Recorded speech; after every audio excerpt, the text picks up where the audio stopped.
Welcome back to Creepcast. Today we are doing something that is a first for this channel, and it is going to be reading fan-made stories. We made a shout out a while ago, basically telling people that, you know, work on r/no sleep gets deleted all the time. I know that the rules are really strict there.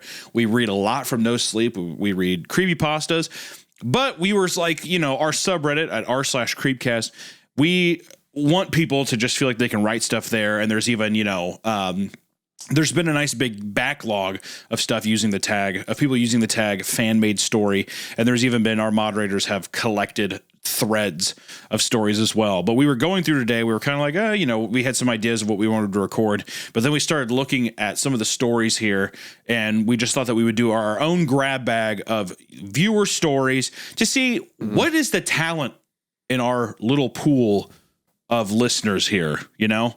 Maybe there's some gems just waiting to be uncovered.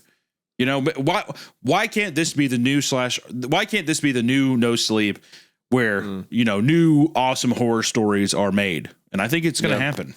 Yep. Well, maybe some of them, you know, are actually worth something. You know, they bring some value to the earth. It'd be surprising out of our audience, but, you know, maybe there's something there. No, so there was a bunch of them we read Ensorcelled in the Earth a while back, which we knew the author of that previously from It Breathes, It Bleeds. And he had gotten that story, Ensorcelled in the Earth, I believe it was, taken down off of No Sleep. So he's like, I'm going to put it in Creepcast because they liked the previous thing I did. So that's technically the first thing we've read from there, but we knew the author going in. But there are, honestly, scrolling through, close to 100 stories you guys have posted in our subreddit. So we went through, we found some titles that look interesting, and we are going to be reading those today. And also, as mentioned, we assume if you put it in r/Creepcast, it's fair game. It is free. It is free games, and this isn't free real estate for us. There's going to be probably a wide variety of stories. As with anything, you know, this is to encourage people, even if it's, you know, we're laughing, we're memeing along, and all that kind of stuff. You should be creative and write, and submit it and share it with people, because that's the only way that fucking humankind keeps going, is by sharing stories. All right, so that's how. Even if one of these stories we read today makes Jeff the Killer look like Crime and Punishment, it's just brutal. If we read a story today that makes Jeff the Killer look like Crime and Punishment, we will be reading this every week, because that will only that has to be absolute gold. Then literally we're sifting through literal gold at this moment. we're drowning in the stuff. I'm really excited. Also, the reception so far on the Patreon has been awesome. By this time, we should have already our first episode up. It is a bit of a crash out episode, if I'm being honest. Glad that we didn't put that one on the main channel. We just kept reading, even though we probably shouldn't have. So that was, I was going to say, I remember the whole time it was like, this is the first story on our Patreon. So if you want to check that out, be sure to check out our Patreon. You can go to and, you know, find new episodes there. I think we're going to be trying to play this game called what was it called again? No, I'm Not Human. No, I'm Not Human. It's like a little demo that looks really cool. Going to be trying doing that, just doing some stuff, but we got a lot of cool stuff planned there.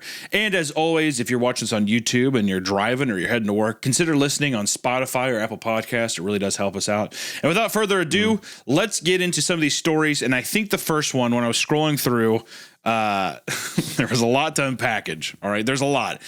The stories we're covering today are The Missing Person I'm Looking For No Longer Exists, which I think is a strong title. I like that one. Yes. And then the next one is I've Discovered a Book That Does Not End, The Nursing Home at the Edge of the World. And then the last one that I want to read first, because it's the shortest, is called Loss of Innocence. All right, which I don't know why that tickled me in a way, because here's the thing: loss of innocence, and the user, the profile's gone. They've deleted their profile since then. So I want you to know that if you're watching this and you're the luxurious author of this short story, and it is very short, come back to us. I have to know. But this is going to be Loss of Innocence is the first fan story we're going to read, and I legitimately think it's going to kick us off into a good direction. I just have to say, by the way, Yeah. the number of stories scrolling through our own subreddit, and maybe we've cultivated this. Okay, Yeah. I'm not going to act like I'm innocent, but the number of stories that were titled something to the effect of "My dad wasn't nice to me" or "The thing from my childhood," and they all had "not safe for work" post on them. There was an exorbitant amount of not safe for work stuff to the point where I was like, I feel like we've just cultivated a smut, like a smut like subreddit or whatever.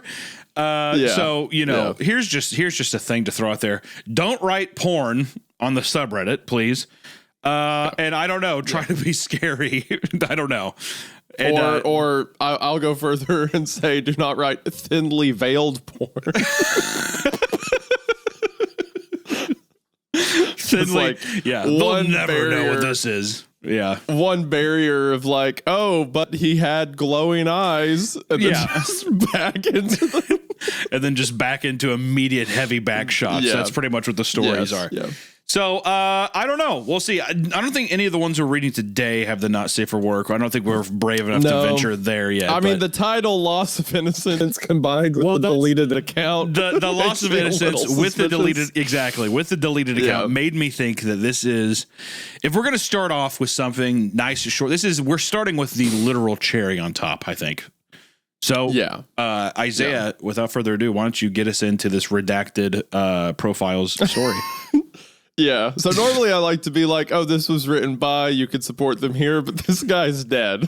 Yeah. We will also, we'll leave links to all of, they'll all be in the description. Yes. Yeah. So that way you can go support them, comment on them, all that kind of stuff. And be sure to, show some interaction, show some love to these people because they did put themselves out there and fucking, Also, by the way, and I know this hasn't happened yet because we haven't done one of these yet, but if you're scrolling through the Creepcast subreddit and see a story you like, be sure to upvote it because when I was looking through trying to pick out stories for us to read, a lot of them, even ones that people in the comments seem to like, didn't have that many upvotes, probably because just not a ton of people are going through and checking them out. Yeah. But if something gets a bunch of upvotes, we are more likely to check it out. Yeah, like, I think if the community likes it, we'll read it. That's people going in and being like, hey, I support this one. They should read this. That's kind of how we are looking at that. Which now that you know, go support it. Isaiah, dive us in. All right. Loss of Innocence by Redacted. A few months ago, I was in an accident. My friend and I were driving home. My friend and I were driving home from work when a young woman on a bicycle came out of nowhere and smashed into my friend's car at 80 miles an hour. Okay, pause. Okay, time out real quick. Now, Isaiah, are they saying that the bicycle was going 80 miles an hour? That's what I was. Or was a friend's car going 80 miles an hour? What if they were both? If they were both going 80 miles an hour, does a neutron star just form? In life as we know it ceased to be. I think she just gets atomized across. Yeah. It's like the submersible going down the Titanic. They just implode and turn to a fine dust. That little the submarine that imploded. Yeah. What made me laughing is I was reading, my friend and I were driving, and underneath, like I can see the line beneath it. I just smashed 80 miles per hour. All right, so we don't know. We don't know for a fact if it's. I'm going to assume the young woman on the bicycle was going 80 miles an hour. All right, Tour de France, downhill, Lance Armstrong. Okay. Let's go. 80 miles an hour on a bicycle is like light speed. Yes. And that's what she was doing. Free falling down a cliff. Okay. She had a beautiful summer dress flowing. She was perfectly up straight. She wasn't even like in a speed pose. She was perfectly up straight. Legs outstretched. No, her legs weren't even on the pedals. And she was just barreling down this hill. This is gonna be really rough if at the end this is just like an actual confession the author is making. Maybe it is of someone that really died. Is. That's and beautiful. Me and you were joking about like how brutal it was. Yeah. All right. We got out as soon as we realized what happened. Called an ambulance, but unfortunately, pause. Sorry, I'm not gonna keep stopping. But what do you mean we got out as soon as we realized? Because as soon as she was going. Hold on a second. Hunter. Hunter, pull the car over. Aaron, pull the car over. I think we hit something. No. Dude, she was going 80 miles an hour. Well, it would have looked like a flash. Yeah, it looked like it looked like a fly hitting the window for a moment. They're like, what was that? And then they see like a meteor. Yeah, then they see a fucking woman on like a 1950s bicycle just like flinging through the air. All right, sorry. That's the last time I'm going to stop it. Okay.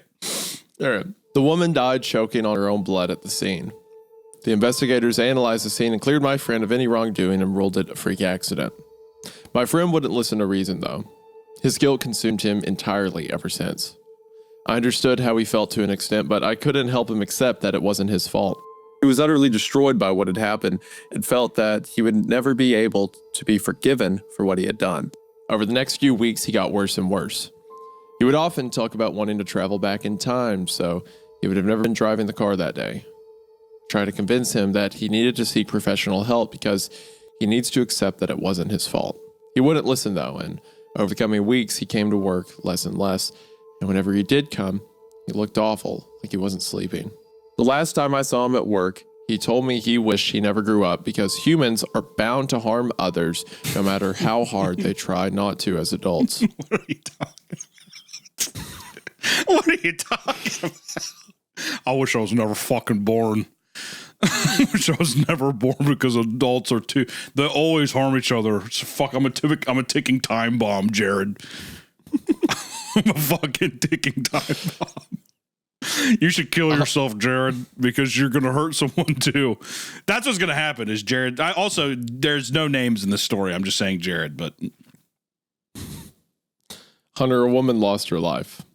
Choking on her own blood, not from being choking on her own blood. From blunt force trauma, from being struck by a car while she was going 80 miles an hour on a bike. She somehow landed, the pool of blood collected in her mouth, and she was like, yo,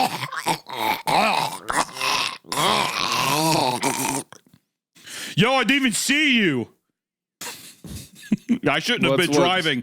Yeah, I'm an adult. That's what humans do, Hunter. Well, I'm an adult, so I shouldn't have been driving behind the wheel. I should have known this would have happened.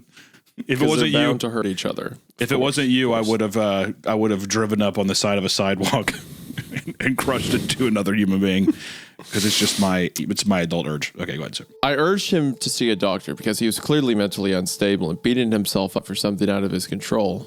He wouldn't listen and just said, "I know what I need to do now." That was the last time I saw him until tonight. It had been 2 weeks. I don't know why you said that as if you were reading something really quickly. Like you said that the way people that can't read well read. I'll reread it. No, the way you went, I know what I need to do now. I know what I need to do now. I know what I need to do now. There you go. No, I like the first one better. That was the last time I saw him until tonight. Yes, until tonight. It had been 2 weeks since that day at work. He hasn't come in again, and our manager told me he had to let him go for good this time. I understood. After my shift, I went over to my friend's place to check up on him. The lights were on, and I could hear the TV on, so I knew he was here. I knocked and called out, but there was no answer. I twisted the handle. Luckily, or unluckily, the door was unlocked. I stepped into his apartment, which was lit up only by the TV playing kids' cartoons in the living room, and a dim light coming from his bedroom door, which was slightly cracked at the end of the hall. Is he going to be a giant fucking baby? He's going to be a giant fucking baby. That would be something a viewer of this show would write. Because last time we saw a man become a baby, we enjoyed it a lot. Well, exactly. Well, I'm just saying he's putting emphasis on like, oh, that's why I wish I was never an adult. And then be like, I know what I have. Also, they never just said what his job is, so I like to think that he's a deep sea diver. So they're like on a boat, and he's like, I know what I have to do. And he hasn't seen him. And he goes to his house, and there's just like SpongeBob playing on the TV. Okay, sorry, go ahead. Why a deep sea diver? Because I don't know. I mean, like, at first I was thinking a pizza shop, but I think that's just because he was driving. You know, so I'm like, oh, he's like a pizza delivery driver is what I was thinking. But then I was like, well, it could be nothing. And then I was like going around, I'm like, it'd be really funny if his job was like super eccentric for no reason. Because it's like, it doesn't make a difference. But now I got in my head too much about it. And now I think that he's a deep sea diver. All right. So, yeah. That makes perfect sense to me, I guess. Okay, good. I called out again, no answer. I looked around closer at the apartment. It was disgusting. Cans of baby food. Oh, Hunter. Oh, goddamn, dude. You might be right. Cans of baby food littered the floor, and rags covered in shit and piss were lying in the narrow hallway. The smell was horrible and made me gag. I heard some movement from my friend's bedroom. I called out again and heard a strange moan answer. As I got closer to his bedroom, the smell got stronger and more vile. I announced I was coming in before gently pushing the door open. What I seen in his room still haunts me. My friend was on all fours, wearing nothing but a shit-filled rag that was damp and leaking. His head shaved all over, except for a small patch of wispy hair like a newborn's on the top of his head. On the floor, his teeth lay in a small scattered pile surrounded by dried up blood. When he saw me and looked into my eyes and began crying a deep and horrible cry like an overgrown baby, his mouth dripped blood from his bloody gums. I could barely process what I was seeing. I couldn't help but back away out of fear, but this seemed to anger him. he began crawling towards me clumsily but with surprising speed. I turned to run out as he grabbed my leg as I fled, making me trip and slam to the floor. I frantically crawled away, but he was on top of me. He flipped me over on my back and wrapped his strong hands around my throat. As he choked me, I stared deeply in his eyes and saw nothing over the pain and a desperate desire to be forgiven. Instead of fighting him, I gently touched his face, gave him a look to communicate that I forgave him and just wanted to help. He seemed to understand and let go of my neck. He began bawling again, crawled into the corner of the hallway and curled up in a ball. I sat there with my friend as he cried until he fell asleep. I'm sitting outside his apartment waiting for paramedics as I write this. Just hope when they get here, my friend's able to get the help he clearly needs. That is the end of Loss of Innocence.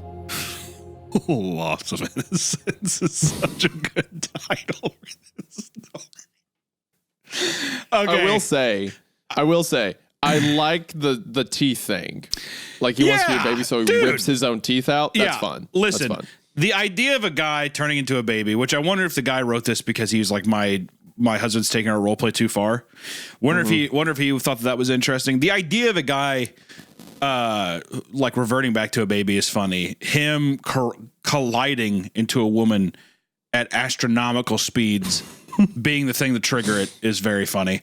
Also, the justification of him being like, this is why I never wanted to get old is because something like this would happen is pretty funny. If this was a little longer and had more dialogue, this probably would have been like just a really funny thing. It's short, compact. I wish there was more. I love it. It's absurd. I love also that I don't know anything about these characters. I don't know what their names are. Don't know where they worked. It's just a thing of one day they were driving together. They were buddies.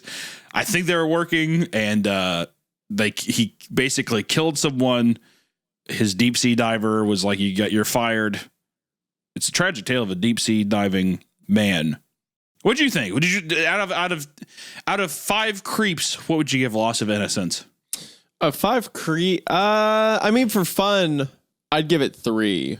I mean, if we're talking about the horror, 1 would be nothing. So I would say 2, because I do like the idea of like a grown man that's just like wearing these diapers and rags and smells disgusting and he's ripping his own teeth out. That's a fun visual. Why do you think why do you think the baby version I think it was way too short for the concept, and that's why it kind of comes off as comedic, because what otherwise could have been like long and like mental deterioration was just adults hurt people. I can't be an adult. So he goes and does that. So, I feel like the shortness plays against it a lot, but it is a fun concept. This could have been 700 pages long, Isaiah. It could have been as long as Infinite Jest. And if the man reverts back to a baby because he killed somebody and he was like, this is why I never wanted to grow up, it's going to be funny. All right. There's no way to get around that. Those things. I mean, to be fair, it truly was a loss of innocence, wasn't it? Mm-hmm. Yeah. It was in fact loss of innocence. I'm glad we read it. I think there's stuff there. I think it was fun. I think whoever that author is, even though they deleted their account and are now gone from the earth. Yeah, keep writing. Come back to us because I love this. Wait! This episode is sponsored by Ridge Wallet! When's the last time you updated your wallet? Does it have holes, rips, and gives you back pain? You don't want to hear this, but it's time to move on. And with Ridge, you can choose from over 50 colors and styles from aluminum, titanium, and carbon fiber. Their modern sleek design holds up to 12 cards plus cash and has a lifetime warranty, so it's quite literally the last wallet you'll ever need to buy. Plus, you can ditch the fear and anxiety of losing your wallet because of Ridge's AirTag attachment. You will always know exactly where your wallet is, giving you safety and security. For a limited time, our listeners get 10% off at Ridge by using code Creepcast at checkout. Just head to ridge.com and use code Creepcast and you're all set. After your purchase, they will ask you where you heard about them. Please support our show and tell them we sent you. Thank you so much to Ridge for sponsoring the show. Now let's get back to the story. There's a couple questions I had. One, it seems like the baby knew that the guy was coming in there, right? Because he was sitting there and he was like, where's the deal at? I called out, I called it again and heard a strange moan answer, which made me think of the peanut butter baby. is what I was thinking. So he's sitting there and he's like, hey, Carl, are you there? He's like, in the other room.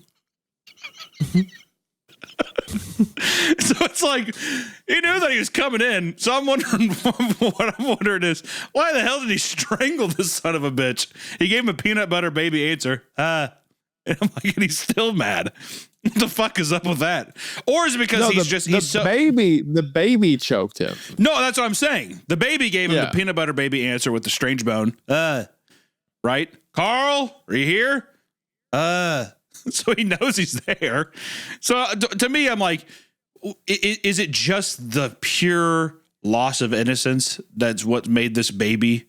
Would the baby have killed anyone? I guess is the answer I want to know. If anyone would have walked through that door. Maybe, I don't know. Again, the story's so short, it doesn't really Isaiah, humor me with speculation. Yes, the baby would have killed anyone who came through the door. All right. Okay, well then would you say that his strange moan was that of the peanut butter baby? Sure. Well, there you go. My questions, I guess, have been answered. Okay. Can we go to the next story? Moving on. Cool. That was Loss of Innocence by Redacted. Please come back to us, Redacted. Peanut butter baby, a deep sea diver turning into the peanut butter baby is pretty funny, and I like that. Also, too, naming your story "Loss of Innocence" is awesome, really funny. I'm gonna get that tattooed on my chest. All right, next story we're doing is the missing person I'm looking for no longer exists. I actually think that's a really sick title. It's a good title. It's also, we have an author this time. So the author, they weren't, I guess, bullied or, felt embarrassed and deleted. I'd say come back to us redacted. I do. I agree. I agree with that. So the author of this one, their name is Raymond on their Reddit profile. And their username is Consequence Level 7877. I will say that they created their account on June the 8th. And then they made this post and never done anything else again. Okay, what the hell is with the authors writing stuff here on our deal? It's like I feel like we have a bunch of authors that are just serial killers that are like, this is it. This is the only this is like the only thing that you'll know of me is this thing right here. I don't want to be known. Yes. This is my pen name.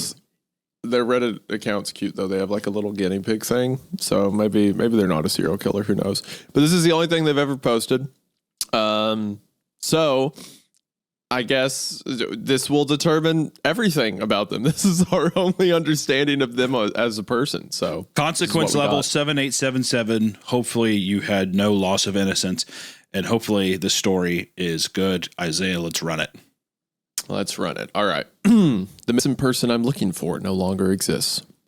I'm an investigator working on a contract-to-contract basis in the Pacific Northwest of the United States. Around 4 months ago, a string of house fires sprang up across Oregon. Initially, I had no involvement in the investigations revolving around these fires. I had kept up with information about them to have on file for future contracts. Otherwise, all I knew up until a few weeks ago was that there were rumors of a serial arsonist because the points of origin of the fires were fairly unusual. 3 weeks ago, however, I was contacted by both the local police department and a private client to participate in the investigation of a missing persons case. Now, usually, I would not post information about a client publicly, but due to the nature of what I am about to explain, I don't think it matters at this point. The missing person in question is a 29-year-old female named Millie. From the documentation and summaries given to me by my client and the police, she was born and raised in Oregon, has an interest in classics, works for a number of historical education foundations, and is not someone who would be suspected of disappearing without warning. All this information was true and verifiable until yesterday morning. To be totally honest, I am completely lost on what to do. The situation goes beyond anything I've ever experienced in my life before, let alone as an investigator. The following is my recount of the events leading up to today. Any advice is appreciated. 3 weeks back, when I first was contacted by my client, who is a close relation to Millie, I was told that she had not contacted any of her family in almost a month. This was apparently highly unusual for her. When visiting her home, nobody answered the door. Her car was still in the driveway, but all the blinds of the windows were shut and the doors were all locked. I initially approached this contract somewhat casually, since a lot of these cases end up being misunderstandings or runaway spouses. Then, about a week later, I got a call from a local police department. Apparently, a fire had started in another home. This was no issue for the department or for their arson investigators. What was a problem was the fact that all of the previous homeowners had been reported as missing many months prior, and this case was no different. This information was withheld from the public to stop any potential suspects from going into hiding. As it so happens, the missing person in both of my clients' case and the arson investigation was none other than Millie. Investigators had already been assigned to the previous missing persons case, so they needed to outsource this one in order to keep diligent on the others. I had previously worked with the police department, so I suppose I was the first on their list of investigators. I was given briefs on her background, missing person reports, family relations, etc., which was far more information than I had gotten from my other client. In the week prior to the police contacting me, I had found almost nothing that could be considered a lead, so I was very thankful to have data to work with. Previously, I didn't have access to her home, any record, and since she barely had an online presence, I was unable to track down information about her other than through her friends and family. The only other information I was able to gather was by contacting the educational foundations and museums she'd been working with. All of them said they hadn't heard from her in almost 2 months. I was brought in to investigate the house fire along with the arson team the day after I was contacted. The team had already swept over the house the day of the fire, but were returning to explain the strange nature of this case and assist me in whatever way they could. It was explained to me that the point of the origin of the fire was around the fireplace. This would have been normal enough if it weren't for the fact that the fireplace itself and the carpet around it were completely untouched. The fire started around the fireplace, especially focused on the ceiling. Not only that, but the carpeted floor of the living room was unaffected, other than being covered from the ash that had fallen from the surrounding walls and the ceiling. It was as though an incredibly hot flame had been floating in mid-air just above the floor. Entering the home, this is exactly what it looked like. Clean, dark red carpeted floor surrounded by pitch black scorched walls and a half-burnt ceiling. The structural integrity of the home seemed to be intact enough to be safe to enter. There was a burnt couch, some chairs, tables, and a wall of burnt bookshelves that had toppled next to a fireplace. I took my time to look around the home. Starting with the second-story bedroom. Tried to turn on a light, but the power had been shut off in case the problem stemmed from an electrical fire. When I tried to put up the window blinds to get light into the room, they wouldn't budge. Looking closely, with a dim flashlight, the blinds of all the windows to the room had been nailed down to the wood of their window frames. I asked the arson team about this, and they said there's no concrete explanation as to why. It was across every window of the house. If she had been stalked, this might make sense, but that would likely not apply to the second-story windows. No history of mental instability or paranoia, this was fairly unusual. I checked the master bedroom and the bathrooms upstairs and got almost nothing. Everything looked fairly clean and like a relatively normal lived-in home. Even in the office, there was almost nothing unusual to find. I searched lightly for journals or documents that might assist in figuring out what happened, but much of the evidence had been taken in already, so I would need to request access to it. Back in the living room, I noticed that none of the burnt books had been moved. I checked with the arson team, who cleared me to look through the books scattered all around the fireplace among the toppled bookshelves. Many of the books were unreadable and reduced to a block of ash. As I was sifting through the pile directly in front of the fireplace, I came across one that was surprisingly intact. It was covered in ash, but quickly flipping through the pages, it was completely unburnt. I was ecstatic to see that it looked to be a journal of some kind. Usually I would turn this into evidence and request access to it after it had been gone over the core investigative team.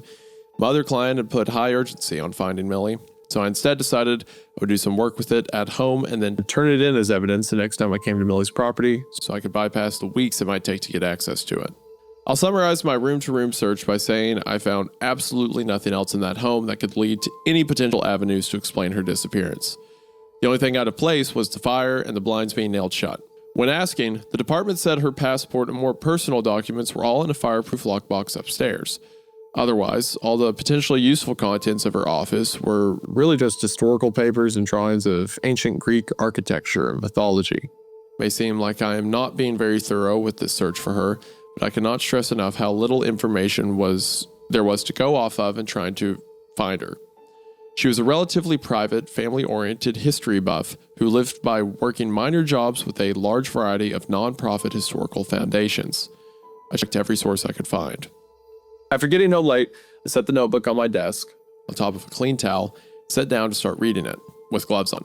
It was dark outside, so I had to turn on the nearby lamp. Since I was going to be turning the book in, I was hoping to avoid any of my own potentially traceable DNA or fingerprints getting anywhere on the book. The front of the journal was a rough red fabric that, on top of being covered with ash, looked pretty tattered. At first glance, it looked like the bottom right corner, that parts of the hardback shell had been burnt like the other books. But feeling them, I realized they simply had been covered with bits of dark, smoky black ash that had worked its way in between the fibers of the cover. For one, if he brought this thing all the way back to his house, he's got so much DNA. There's no way. Yeah. There, he is 100% getting asked a bunch of questions by the police, no question. Yeah, why would you remove that? It's my job. I wanted to know. I needed to also contact Hades, just as she had, and get sucked through the fireplace portal. The spine of the book had 15 indented black notches that looked like hash marks, equally spaced from top of the spine to the bottom. Opening it, some pages had stuck together from moisture and weathering, and needed to be carefully pulled apart. The paper was old and very coarse. Yellowing had spread over the corners of the inner hardcover. In the bottom left, there also seemed to be an egg-sized, deep reddish black blotch. I initially thought someone must have spilled ink on the cover. Upon closer inspection, the sprawling pattern of lines inside the inky mark seemed more like fingerprint of a giant. I remember exclaiming, "What?" in confusion. It was very clearly a fingerprint of some kind, but it was truly about the size of an egg. I thought somebody had to have made a stamp of their fingerprint as a clever way to sign personal items without giving their identity away to the average person if it was found. Unfortunately, Millie had no fingerprint on file, even with international travel, so I couldn't compare to see if it was hers. This piqued a sort of morbid curiosity in me. Journals are personal, but that was going a step beyond. I had to understand why someone, especially if it was Millie, would go to such lengths to hide their identity for a journal. It could even help explain her disappearance. Turning to the next page, it was hard to avoid ripping the paper when trying to get the two pieces unstuck from each other. The first page surprised me. It was filled with a wall of text in a language I did not recognize. some letters looked familiar but slightly off when compared to English counterparts. Y's and O's with strikes through them neatly written in what looked to be charcoal were sprawled across the page. Seeing as Millie had associations with classical studies, I had to assume it was some alternate Greek alphabet that I obviously could not read.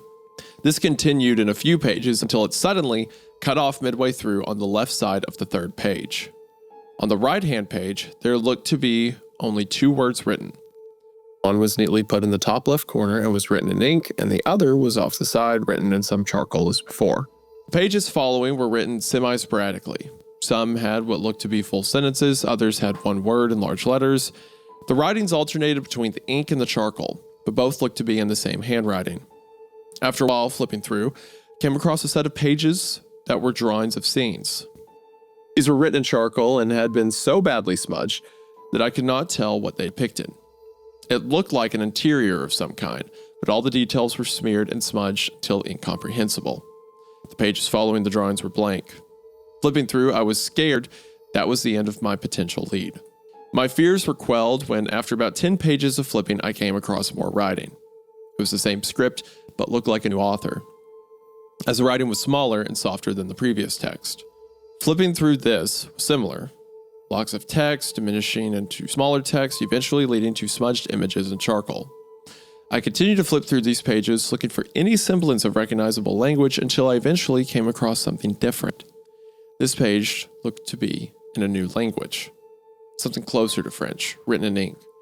Some words were slightly recognizable. Comment and what looked like approacher were the 2 that I could more directly pick up on, but most of it I could not make any sense of. Same pattern came up again. Wall of text, short sentences, and some charcoal drawings. I wish I'd stopped there. If I had stopped there, everything would have been fine. Turning pages and attempting to decipher yielded no better understanding. That wasn't until I turned to a new blank section. Flipping through, I was again worried I'd come to the end of this fascinating and potentially useful book. I saw a blotch of ink in between the pages I'd flipped through, which I quickly turned back to. The top left corner, the right-hand page, there was a clear-as-day English word. Hello? It sort of shocked my brain back into what I was doing. Up until this point, nothing had been decipherable. So it didn't feel like I was doing anything wrong. Reading that one word made me realize I could be doing something I shouldn't be. This was someone's private property. Someone missing, no less. My brain had to come up with reasons to keep reading, even though I might be prying into something that could have been of little use to the case that came from a crime scene. Maybe I'd find evidence and progress the missing persons case. Or perhaps a family member might appreciate the memories within. No matter the reason, I turned the page. The next page was not much more verbose. Do you have a name? Okay, this is fun. Because the whole time it's like, all right, where are we getting to with the writing? And clearly she was like interested in some kind of ancient religion or spell or something like that. But now we're seeing her interactions like she was talking through the page. Just something. Cool. I thought it was leading into like a Necronomicon kind of thing, but yeah, it's cool. It's like this weird supernatural text that she's like talking to spirits through or something. Yeah, that's fun. That's fun. Also, all the old text, it's something that's obviously been passed around for God knows how long. This book, he establishes as the red cover. It's old. There's a thumbprint of something like a demon or like some ancient being passed it on, and like several different people from different cultures have pushed this through each other. And her being a history major, she came across it somehow and tried it for herself. It seems. That was interesting to me. Someone had written on this page, but not the text, and it was a question, no less. Turning the page, there was more text on the left page. Nice to meet you. And again, the right-hand page was blank. The next, oh, that's cool. It's like whatever answer it gave her, it probably shows up. Yeah. Yeah, that's neat. The next page simply read, unimportant. Something clicked in my head at that moment. This wasn't a journal. It was a sort of book filled with a pre-planned half of a conversation with the previous owner. It must have been passed down from person to person or left for more people to find. This would explain what I saw before, at least somewhat. Maybe they were all conversations between previous owners. This was incredibly unprofessional of me. I don't know what came over me. Something about this book was so intriguing up to this point that I wasn't really thinking about the situation I was in. That same morbid curiosity was brought about again. Potentially conversing with a missing person drove me to want to see what conversation might be in store if I followed along. Going back, I took my closest pen. Next to the first English page, I wrote, hello? I mean, you got to be curious, right? You do, but it's just, God, like rule number, it's just like in movies when it's like, you know, someone, it's like, what is this? What is this weird language? cool. It's like, why read it? You know what I mean? That kind of shit. Turning the page, next to the question about a name, I wrote, yes, my name is Isaac. I turned the page again. My blood stood still for a moment as I read the response. Nice to meet you, Isaac. So, hold on. He's writing next to the person that previously wrote. Well, he's He writing said, on what's your name? Yeah, and he writes, yes, my name is Isaac. Yeah, he's following along with okay. the stuff before, and now on the blank pages, he's saying the response. I see, okay. Today's episode is sponsored by Tushy. Over 2 million butts love Tushy, and yours will too. Tushy is the luxury bidet that your bathroom has been missing. Don't spend all summer dealing with swamp butt and wasting toilet paper. I have bidets in all the toilets in my house and in the studio, and I love them. I didn't realize how gross my ass was until I got done using toilet paper. Now, I can stop the endless wiping of, just a melted Hershey Kiss on my butthole and use Tushy, because Tushy removes 99% of bacteria with fresh water. People have made the switch to Tushy and use up to 80% less toilet paper. And less toilet paper means less clogged toilets and less gross bathroom experiences. Using Tushy reduces irritation and prevents micro tears, since you're swapping scratchy toilet paper with soothing water. No more bloody buttholes. The other thing that I really like about Tushy is that it's really easy to use. I got mine on in just a few minutes by simply attaching it to the existing toilet. No additional plumbing or power tools needed. Ha ha! Keep your swampiest tan asshole fresh and cool. For a limited time, our listeners get 10% off their first bidet when you use code Creepcast at checkout. That's 10% off your first bidet order at hellotushy.com with promo code Creepcast. Thank you to Tushy for sponsoring this episode. Now let's get back to the story. I sat there in stunned silence for a few minutes. Rereading the page, I tried to make sense of what had just happened. I tried to remember what I had read on that page previously. I would have definitely noticed if It had said my name before, written there. But here it was, plain as day. I tried to explain it away as being me hastily reading over the pages, my heart pounding out of my chest. I wrote my own question. Do you have a name? Turning the page, I remembered what it had said before, which was still written there.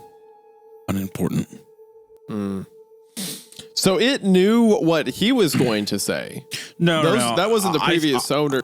I'm thinking that was the previous question she wrote as well, and it's been left there.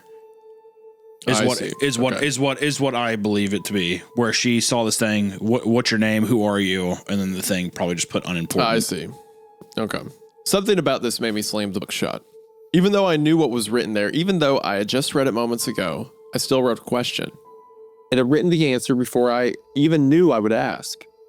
It felt like my own thoughts had been peered into a personal and violating way. It took a few minutes to calm down, try to rationalize what was going on.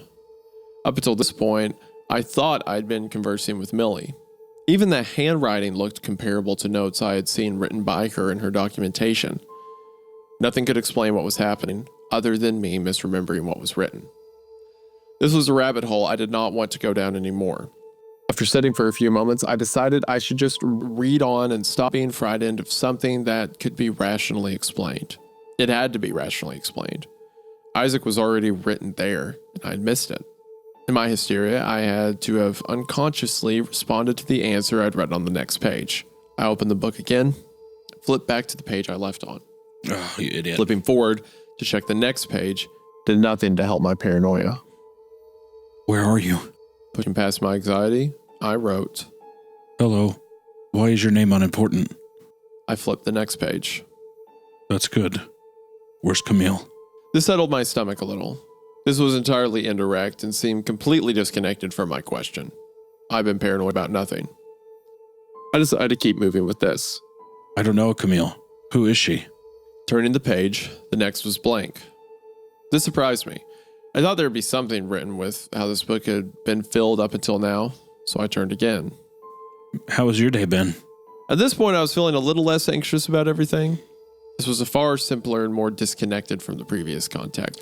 It was more along the lines of what I'd expect from a gimmick like this. So I wrote. My day was fine. I'm an investigator. I found this journal in a burnt house earlier. Arson plus a missing person. A very unusual situation. Turning the page, I was puzzled for a moment. So, You do know, Camille. Interesting. Then I froze. My heart started pounding again. This time, it was pounding so hard it began to hurt. The weight behind that name felt like someone was pouring cement over every inch of my body. On the next page, I wrote a question. Millie? Turning the page, I stumbled, trying to get out of my chair away from the book.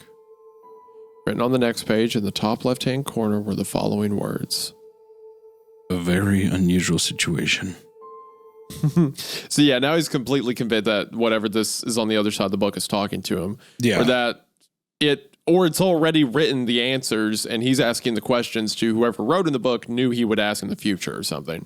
Adrenaline surged through my body like I never experienced before. Nothing previously in my life, even remotely, compared to the confusion and dread I felt in that moment. I could barely get air into my lungs. Reading just a few words, the situation had become much bigger than I previously could have imagined. I thought long and hard about whether I should continue. Other than what this book was, my first question was why I had not heard from anyone up until this point that Millie's name was actually Mill. Even in documents, her first name was recorded as Millie, hence why I hadn't connected the dots the first time it came up.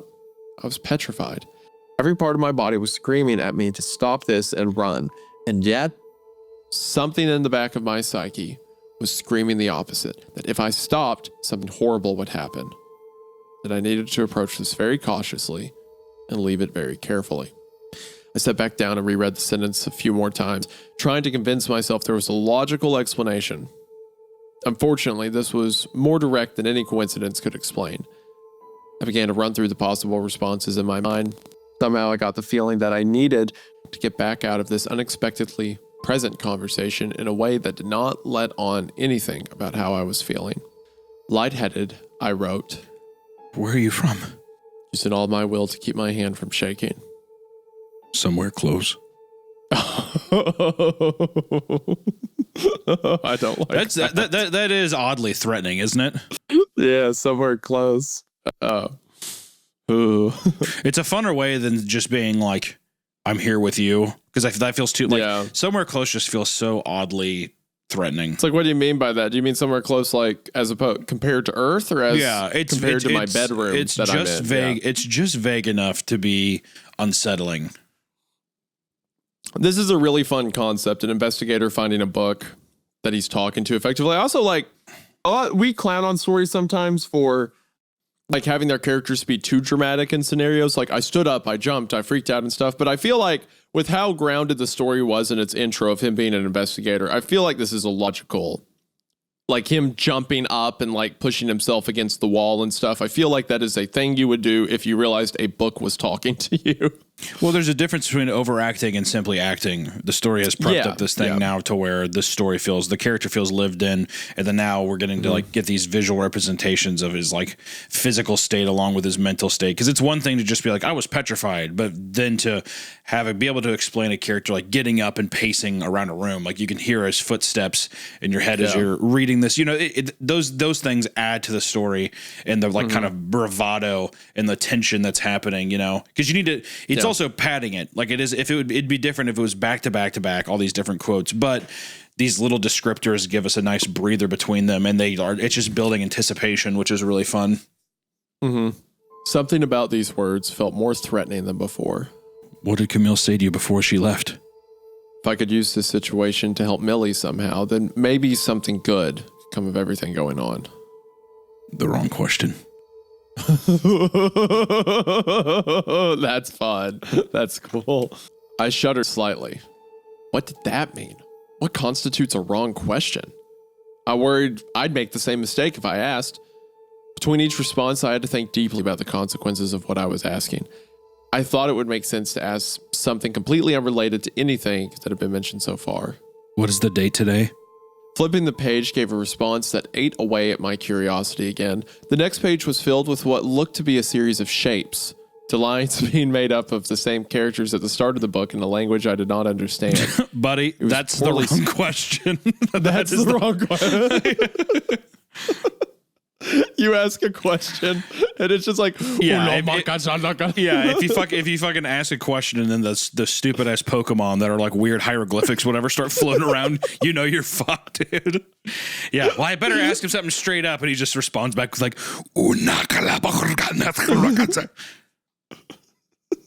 that's such a funny way to describe like non-Euclidean geometry.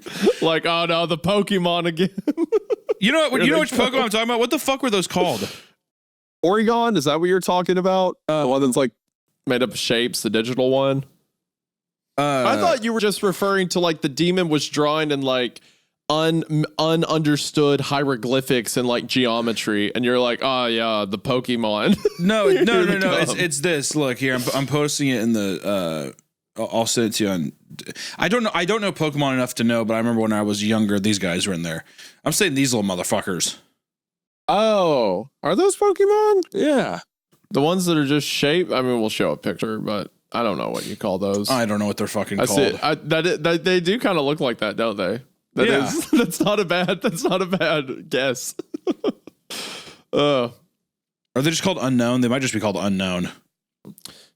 Uh-oh, that's the wrong question. Bad decision, Mark. Oh. You ask what's the date and it starts, because it's not going by like the Gregorian calendar or the Julian calendar or whatever. It's just like pulling you straight back from time. It was poorly sketched in charcoal, and even if I could read the language, the characters were so smudged that it seemed unlikely to be legible. I don't understand whatever you wrote there. Could you write it in English? As long as I kept the conversation moving in a mundane direction, I figured I could end it after a while as though I had enjoyed the chat and had to go. Turning the page, I was slightly confused by the answer. Where are you from? The question itself was fairly clear.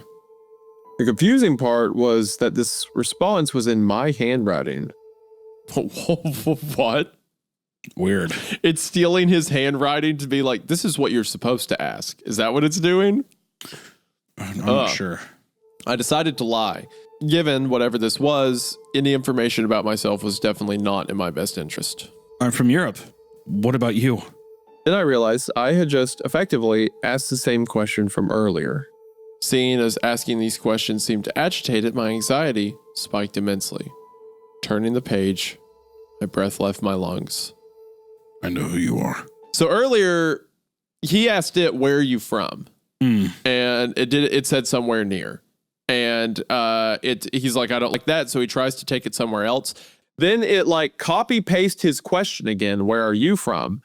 And in responding to himself, he accidentally once again says, what about you? He asks once again, where are you from, basically? And it responds with, I know who you are. Again, like a vaguely threatening answer.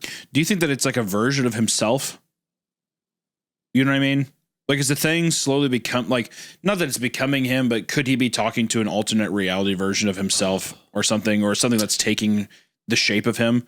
Like somewhere close to me is something. I think this feels more like a demon or entity because it's historic, right? It's like some but old tradition. I still think something could be taking his likeness or something. The whole idea too that Millie is gone or something. It could. The handwriting thing threw me off. Of like it was in his handwriting. I don't know. Need to speculate. That's because that's the exact same thing he asked earlier. So it's just like taking it and then pasting it on a page later. Yeah. What little calm I had begun to experience in this situation immediately left me. Asking anything relating to whatever I was talking with seemed to bring about a sense that it did not want me digging any deeper. Maybe that's what happened to Millie. Maybe she asked too many questions about whatever this was. I decided not to respond to this. If I left it blank, maybe it would move on. Fortunately, it's very wrong. On the next page, there was not handwriting, but rather a drawing. Charcoal sketch, similar to the ones I had seen earlier in the book. This time it was not smudged like the others. It was a clear sketch of a street lined with houses. Turning the page again, there was another sketch. The sketch was just a single house. Not just any house, though. It was my house. Oh no. In a panic, I turned the page again. The next sketch was a close-up of the right side of my front lawn, where you could see my office window. Oh, goddamn. The office I was in. I did not want to turn the page again. My mind was screaming at me to stop here. My body moved as though it were acting on its own. I turned the page again. I screamed as I heard what sounded like something heavy and wet hit the window behind me so hard, I'm surprised the glass didn't shatter. I turned to the window. By the grace of God, I had my curtains shut. It took all of my willpower to look away, but I turned back to the book. This time, the sketch was from the perspective of just outside my office window.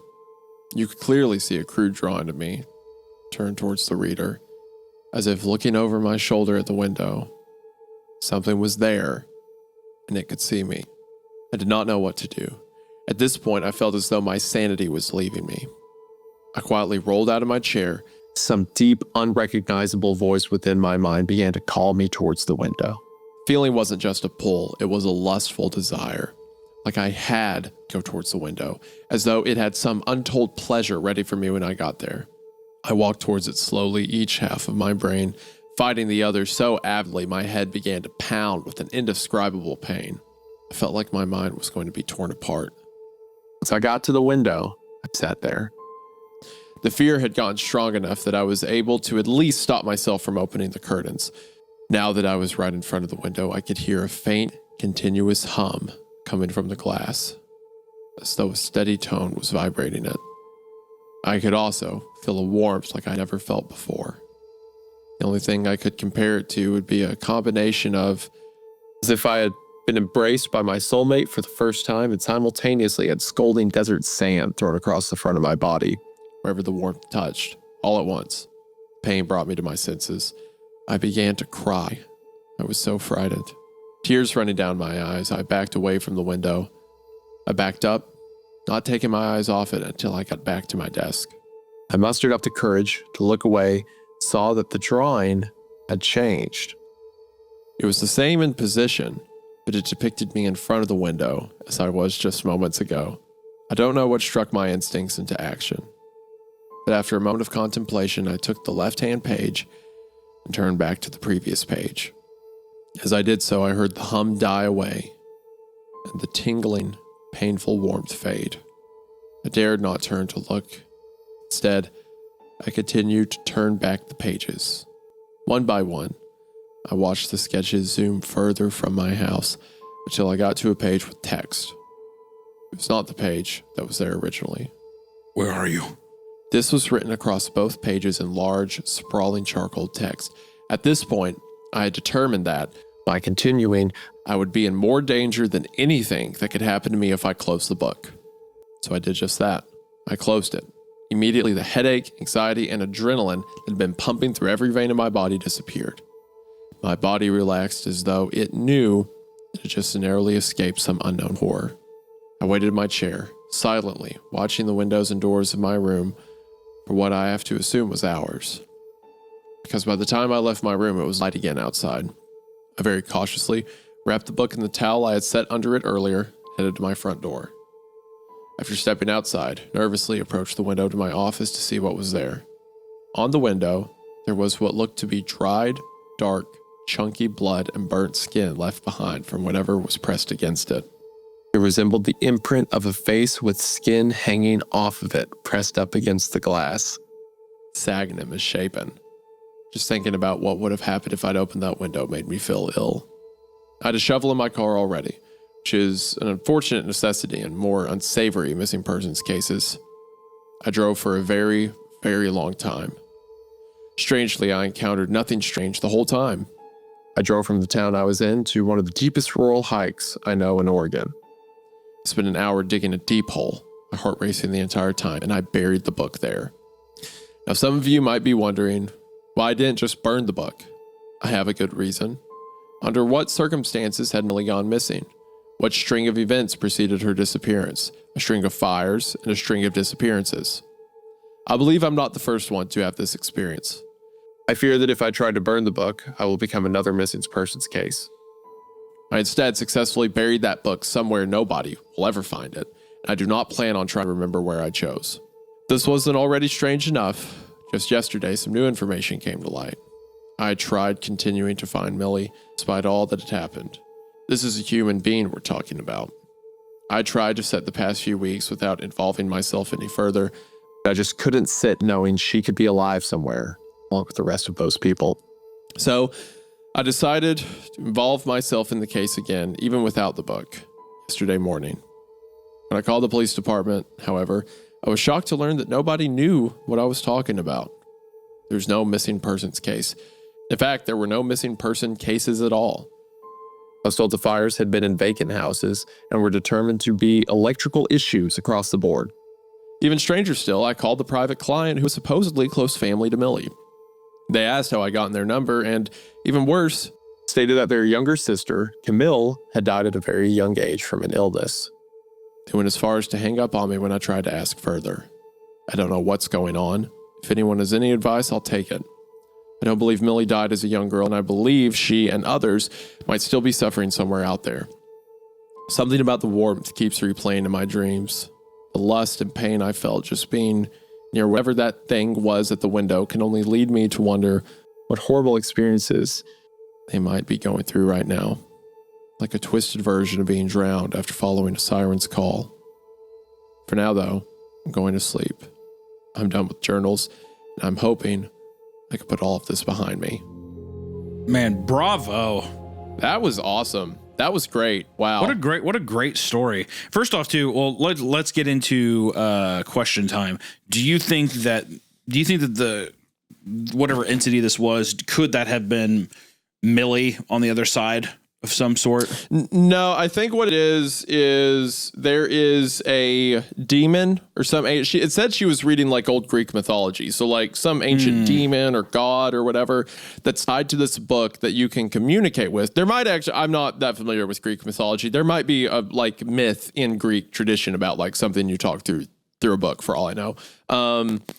But whatever it was is something that people can communicate with by writing on the page, and it gives them an answer, and it eventually beckons them to it. Like he said, it was on the other side of the window, and even though he was terrified, he felt drawn. He felt compelled to go open it. And if you do open it, I think it takes you away, potentially, or you just see the previous victim of it or something like that.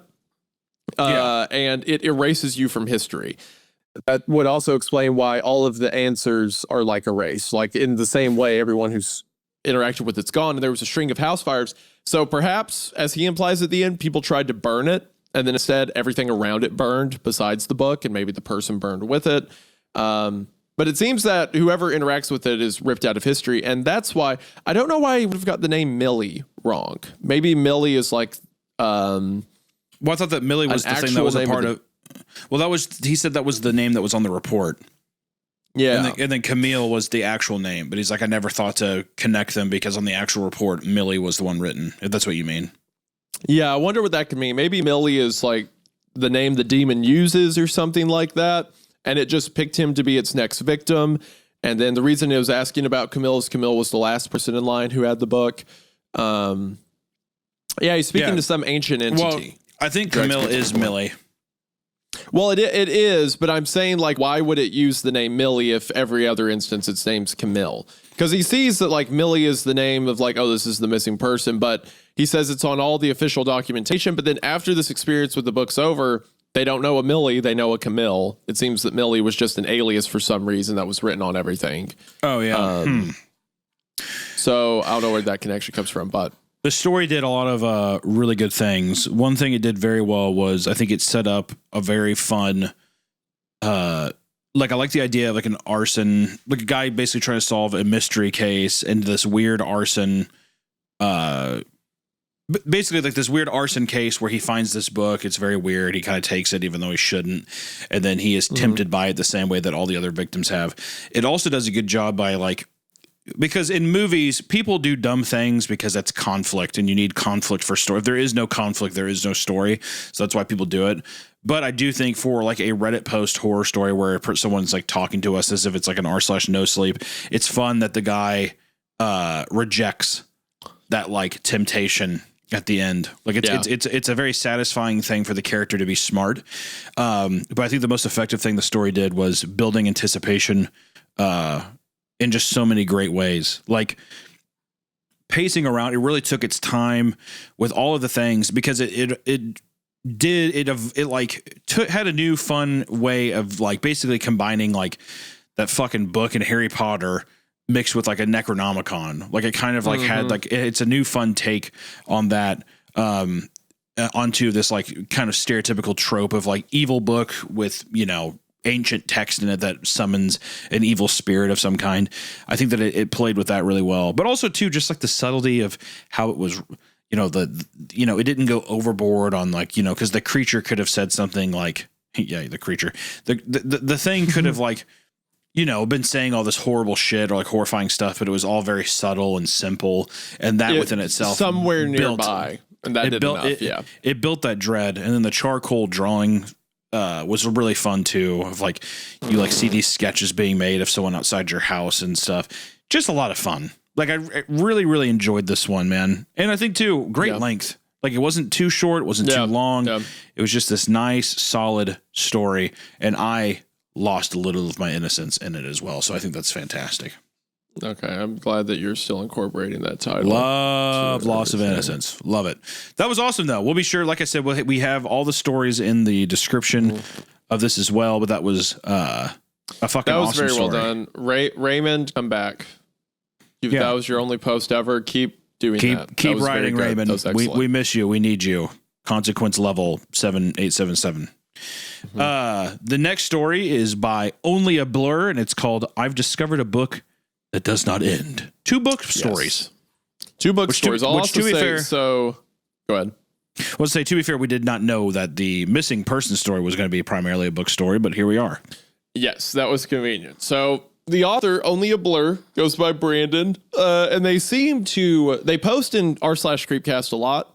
We were their number 2 most listened to podcast last year. I don't know why we weren't number 1, but that's okay, I guess. A bit awkward. What's the first? But to counter that, the first is the official podcast with, the gang. So, and number 3 was Red Thread, which was the show I was on. So yeah, I don't know why Creepcast and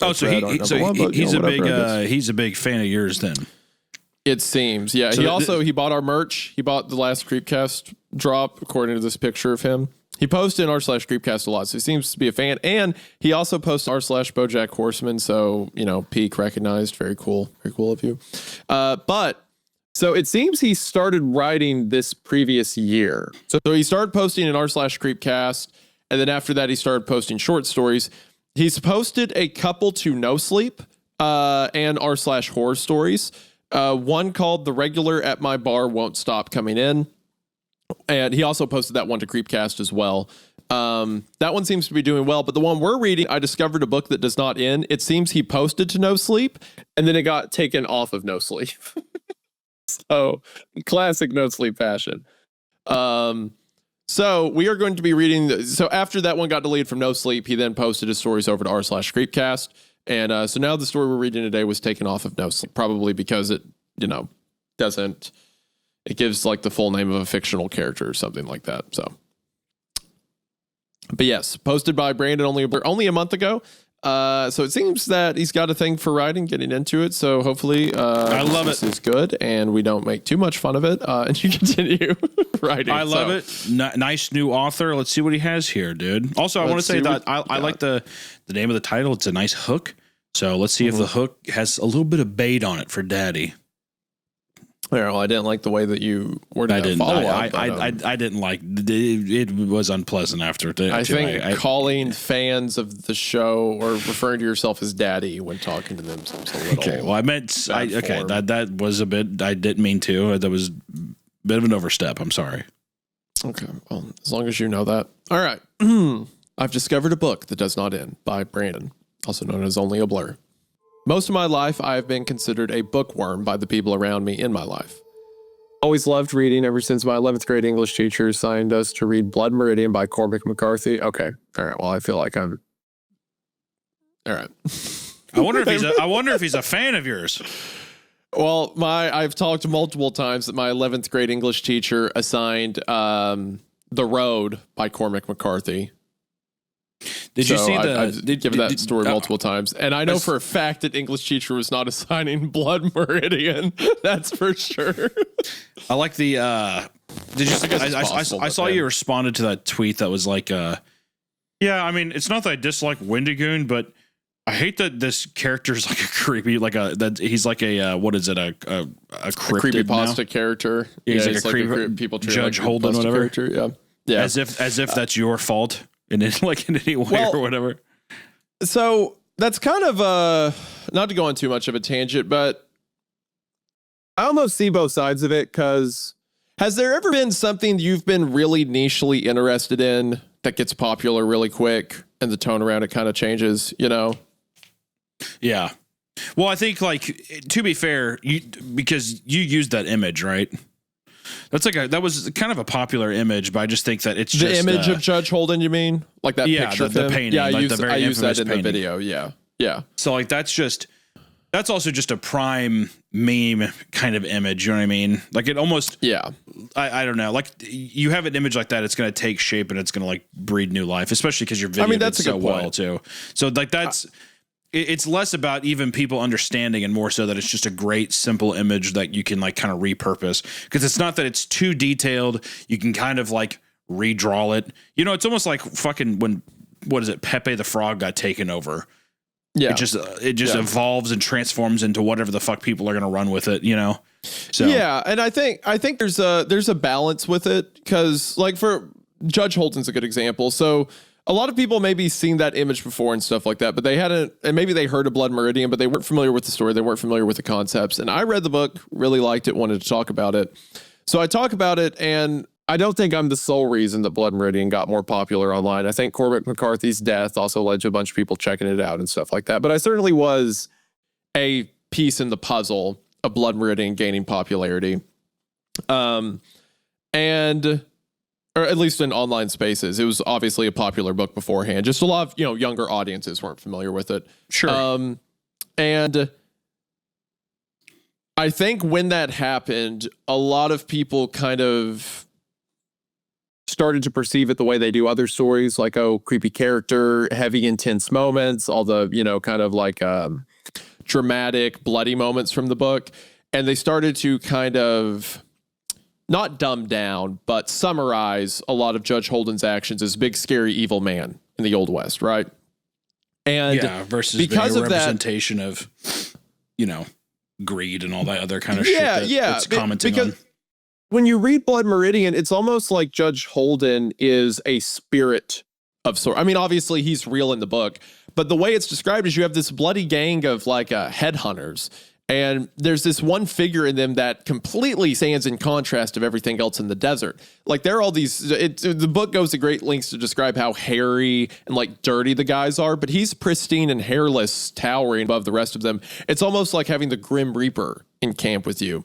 And a lot of the symbolism around him is drawn from like Lucifer and like figures of death and Greek mythology and stuff like that. So he's almost otherworldly. Like, he's too terrible to exist. And when you distill that character down to creepy, scary man who, is like a pedophile or whatever, you lose a lot of the weight of what that character is. Yeah. And I understand that by me making the video, it became more popular, so people start to talk about it. That's frustrating, and that's fair criticism. But some people take that further and say that my presentation or the way I talked about Judge Holden was the dumbing it down, and I disagree with that. I think in a lot of my stuff, or like in that video, I talked at length about the stuff I just said about his, determination of being evil. But also, like, kind of the greater cultural context surrounding it. Like, I saw one, not to just like get one guide, but I saw one person talking about my stuff, and it's like, well, I don't think Wendigoon did a good job talking about like how the story is a big piece about like the evils that were done to natives in, during this time in history. But I talk in my video that if Judge Holden is like this agent of death, or if he's the devil himself, then he has seated himself in the most violent place on earth, which is the headhunters of the early American West. And I think in that statement, like, I feel like in my video presentation, I did an honest effort at making Judge Holden, the personification of him, legitimate to the way he is in the book. And if people took that and dumbed it down, I understand the frustration, but also, in the most careful way I can say this, it's not my fault that people, took the character and then made it into sort of a meme or something like that. But at the same time, I understand being upset that because of my video, the character got dumbed down, if that makes sense. This has nothing to do with the video or the podcast or anything. Thoughts have been in my head. I haven't had a place to talk about them yet. But no. I mean, I think that it's justifiable. Also, at the same time, you made a video about a subject you're passionate about. I think you did a good job covering it. The video also went stupid viral. And you're going to have people that saw that, who share that interest as well across the internet, and it gets filtered time and time again through these conversations to where there probably are people who use that imagery or do whatever and have no idea where it comes from. You know, that's just also meme culture. That's just the way that shit evolves and stuff like that. It is what it is. I do think though that like the descriptors of death, because every time that I saw the original painting of it, it always made me think of the Grim Reaper from a Seventh Seal. Yeah, he didn't. Yeah. Just that kind of like, you know, just the pale face kind of thing. But anyways, it's just prime also because it's perfect for that meme edit of like creepy, weird smile. It's kind of funny. Yeah. But it's also unsettling and odd, you know. It's simple and it's like lowbrow in its approach. It's a fucking awesome painting. It just rules. So yeah, I don't know. It is what it is. I just thought it was funny, you know, or I just thought it's always interesting the conversations people bring up and the discourse it causes. It's always it's interesting what people decide to I guess talk about, or you know, some people get I say upset, but who knows? I mean, it's over text, but it's just something where it's like who cares? I don't know. It just seems I think. I mean, like, I agree with you for the most part, you know, the who cares thing. But I also understand having, like, it honestly, after seeing, like, the judge get dumbed down to, you know, as the tweet said, creepypasta characters, that is frustrating. That does annoy me because I think he's so much more than the story I think he represents. Of course. But at the same time, I'm not going to stop covering stuff like that because, for one, I'm passionate about it. I enjoy stories and I enjoy when they're done well, talking about how they're done well. But also because I feel like one of the biggest issues that cause characters like that to be perceived in a dumbed down way is because we often just hand people dumbed down stories, right? Like not just you two, but in like, you know, the way kids are talked to in school, in high school and stuff like that. They're given the most milquetoast interpretation of things. They're not really encouraged to dig into art. One of the reasons I love stories so much is, as this guy referenced in the 11th grade, my English teacher taught us The Road, and he taught it with passion. And I heard that and I was like, wow, I want to learn more stories like that. So at the same time, when, you know, people take the judge and then they kind of dumb it down, we have this guy who started writing short stories after he read r/Creepcast. And he makes a reference to Blood Meridian in there, and now he's writing his own story. So for every negative way people interpret stories or take them and then spread them across their internet, there's other people who hear it, learn about it, and then are impressed to go about with their own things. So yeah, I don't regret making that video to any regard, because for any amount of damage it did, a bunch of people learned about Blood Meridian and they learned about the judge in earnest, and I think that's invaluable to teach people. To help show people about art and about what's out there. I don't think that there's any real damage to have. Also, to say to who cares, that's a misrepresentation of that's not the correct thing to say. What I said, I think more so what I mean is it's unavoidable to try and, you know, to try and please everybody. You can't do it. You know what I mean? Yeah. And also, it would be different too if the video was Judge Holden the first was he the first SCP? That's something that's different. You know what I mean? Because then you're also completely lambasting the character.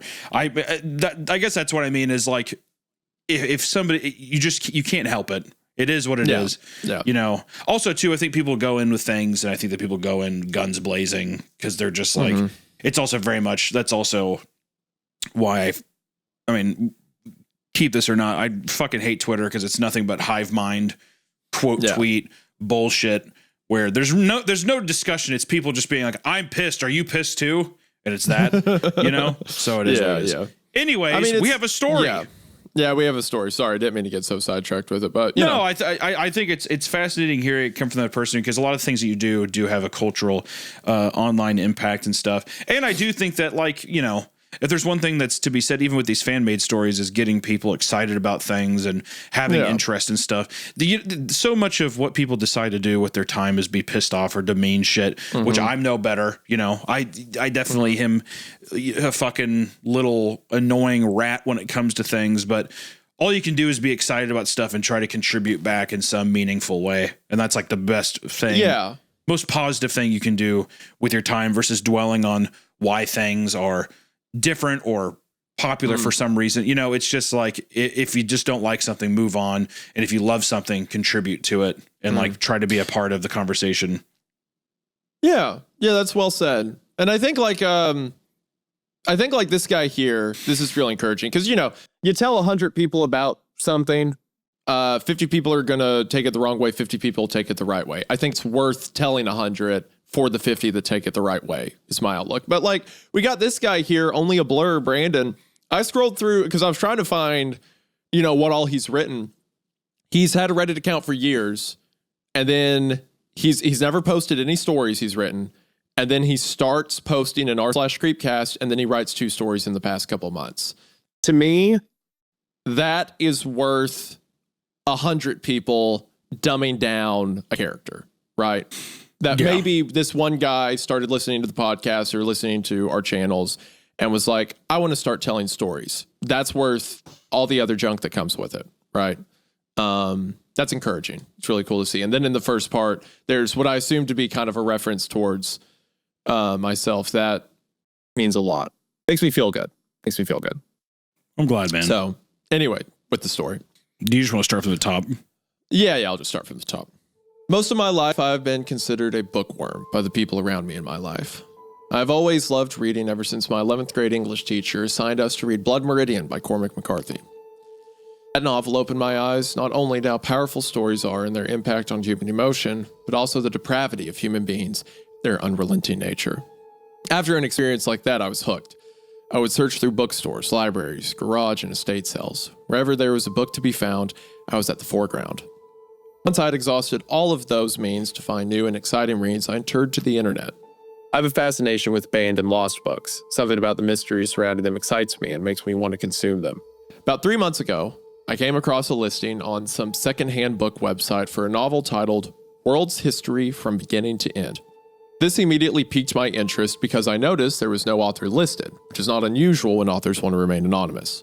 What made it strange was that there was no publisher or identity of anybody that made this book. It was also very difficult to tell exactly what time period this book was from. The hardcover looked as if it was almost brand new, as it was just pulled off the printing press. The pages, on the other hand, looked like they were made of papyrus, which hasn't been used to make books in centuries. I figured I must have stumbled upon a piece of lost media that I could hopefully use to impress the other eccentrics I knew online.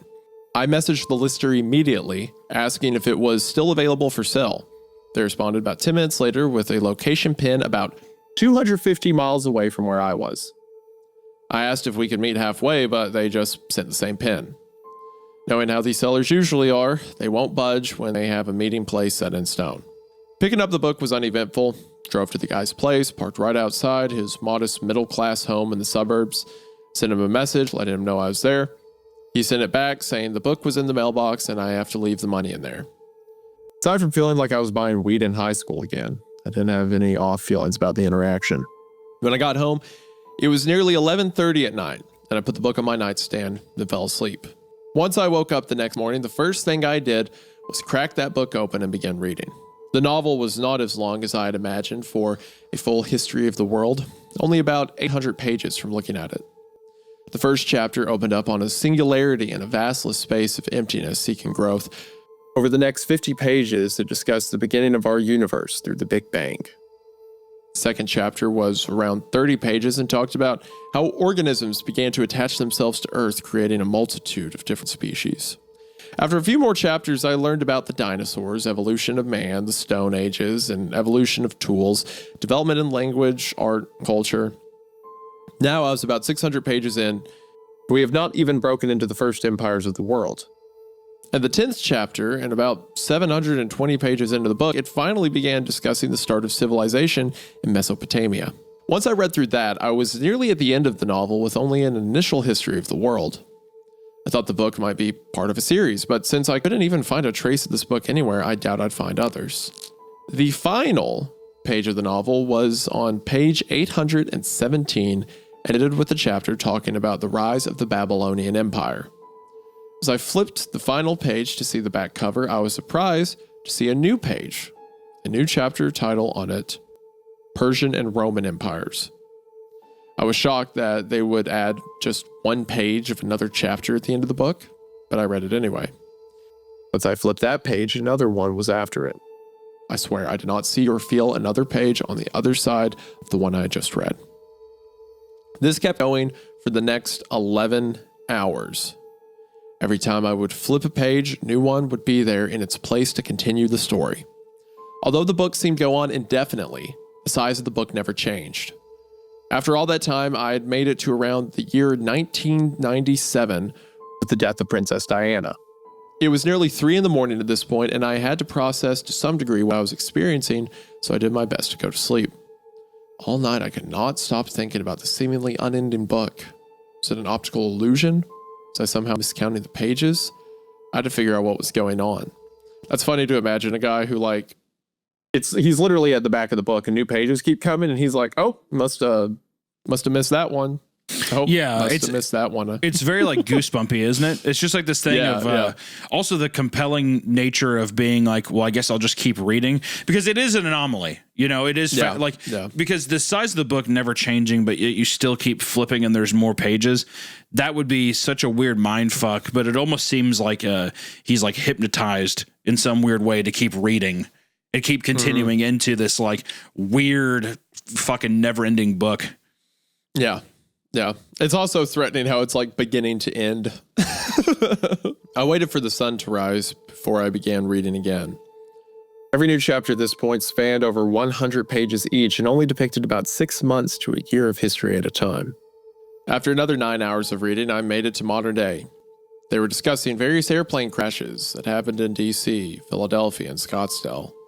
I read about the death of my favorite director, David Lynch, and all the other major events that have happened so far this year.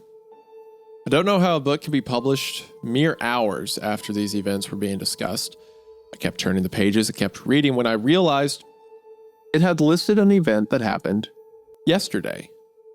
This is impossible since I bought the book 2 days ago. What could possibly have an event in it that happened yesterday? My curiosity piqued. I kept reading. The novel continued into how the rest of the year will play out. I figured whoever wrote it had a bountiful imagination to insert their own predictions into a book about world history. Once I wrapped up the 2025 years, I decided it was a good time to go to bed, so I did. I must not have slept much in the last couple of days because I had slept through the entirety of the next one. I woke up 32 hours later in my bed. I did my usual morning routine of going to the bathroom, brushing my teeth, shower, shave, make breakfast, and put on the news. I found out I was sleeping through a whole day when I saw the date on the news. The story they were showing was about a sex scandal that happened with a very prolific celebrity. I felt a sense of deja vu come over me because I felt like I heard about that before. Figured maybe I dreamed it or maybe I saw an article minutes after the scandal dropped. I know that was wishful thinking because for the 2 days prior to my sleep, the only media I consumed was that book. I went to my nightstand and picked up the book, flipped to the end to find the chapter on this year. Just as I thought, there was a page that discussed the very same celebrity in the sex scandal, with every single detail painfully accurate. The book even discussed details that were not present in any news footage or article online. The book had a police evidence-like description of the crime and gave way to information a regular civilian should not have access to. I've been a Christian all my life and believe that this book is divine. It has access to information that no person has any right to know. I wish I didn't know it myself, but it is the curse I bestowed upon myself. Whether this book is from God or the devil, I do not know, but I wish I had the willpower to stop myself from reading after I found its prophecy. Once I began reading, I also like that, because normally it'd be like, oh, this book's like evil or like this is some forbidden knowledge or whatever, but it's just like, I think this is divine. Like he's immediately... Yeah, it's a gift. He's not getting it away. Yeah, like I have to treasure this thing. It's beautiful. Yeah. Once I began reading for the rest of the decade, I became more and more frightened about what I was going to learn. In the year 2027, it said there would be an event that altered the course of human history. This was the popularization of easily accessible bioweapons in underground markets. Many private terrorist organizations, drug cartels, and even individual criminals hoarded as much as they could to either threaten or dispose of individuals or large groups of people. One of the first attacks used was on the White House. For the federal agents watching, this is a joke. I do not agree with the statements that are being made. One of the first attacks used was on the White House. A disgruntled voter had gained access to a lung cancer synthetic. Attacker mailed 30 small samples on different days in envelopes that would carry the disease airborne when opened. 6 months later, nearly half the White House staff, including the president, were either infected or had passed away from lung cancer. Other groups would have different tactics, like in 2029 when a domestic terrorist organization took a crop duster filled with a synthetic HIV virus and flew it over San Francisco as a homophobic attack. Or in 2032 when we see the largest death toll from any bioweapon ever made. Russia began experimenting with the new synthetic disease that would almost immediately kill the person affected by it. They call it Smrt Zverku, and it was used to fill the heads of atomic missiles to eviscerate the remaining people who survived after bombs were dropped. Russia launched 3 missiles towards Ukraine, but had not tested the scale of the airborne illness. They hit 3 different cities in Ukraine and wiped out every person in each one, along with the rest of the country.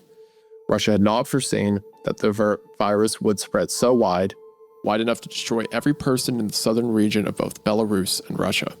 I became obsessed with this book. It encumbered every waking moment of my being. I learned all about the future that our world and universe has to offer. I had to keep reading to understand what will happen within my lifetime and beyond. I wish I had just put the book down. Soon after Russia held an accidental extinction of a country, the entire world fell into an arms race to see who had the most powerful and destructive bioweapon. The 3 countries with the largest quantity and highest mortality rate were going from third to first: Russia, America, and Ireland. Ireland posed a major threat to the rest of the world because it owned as many bioweapons as both America and Russia combined. The countries entered into a stalemate to see who would act first. That's really funny to imagine Ireland. Yeah, no, I was gonna say, I'm like, fucking the Ireland? Really? Don't you dare fucking don't mess with us, man, for real. I'm totally serious. I don't want you to mess with me. We have all the weapons of mass destruction over here. I've got the weapon. I'll send it. I'll do it in a moment's notice. I've got the weapon. I'll send it. I'll fuck you off with it. All right? I'll put it in a car bomb. You'll see. You see me right here. I'll tell you something right now. We have all of the bioweapons. I'll tell you that much. So fun to think Ireland would have that. You're darn tootin'. America were the ones to send the official declaration of war after a high-ranking official was assassinated by an individual who was a part of the Irish Radical Party. They dropped bombs filled with large amounts of radiation on top of Ireland's government bases. Little did they know that America's declaration would also be its end.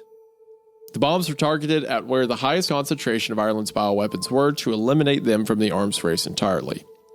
The outcome of that decision was a worldwide spread of almost every type of disease known to mankind. Even diseases that were thought to be extinct were brought into the light of day. The Black Plague, smallpox, and even guinea worm disease. Millions were killed upon the initial destruction, followed by nearly the rest of the human population within the next 12 hours.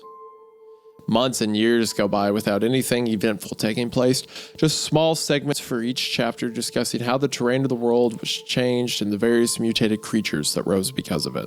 After about 3 years' worth of text, was there any event involving a human occurring? Roughly 10,000 people across the world had a bomb shelter built in their home for the purpose of a global disaster. These individuals were the first to come to the surface after years of no human involvement in their environment. Around 8,000 of these people died minutes after reaching the surface because the air still lingered with a multitude of plagues.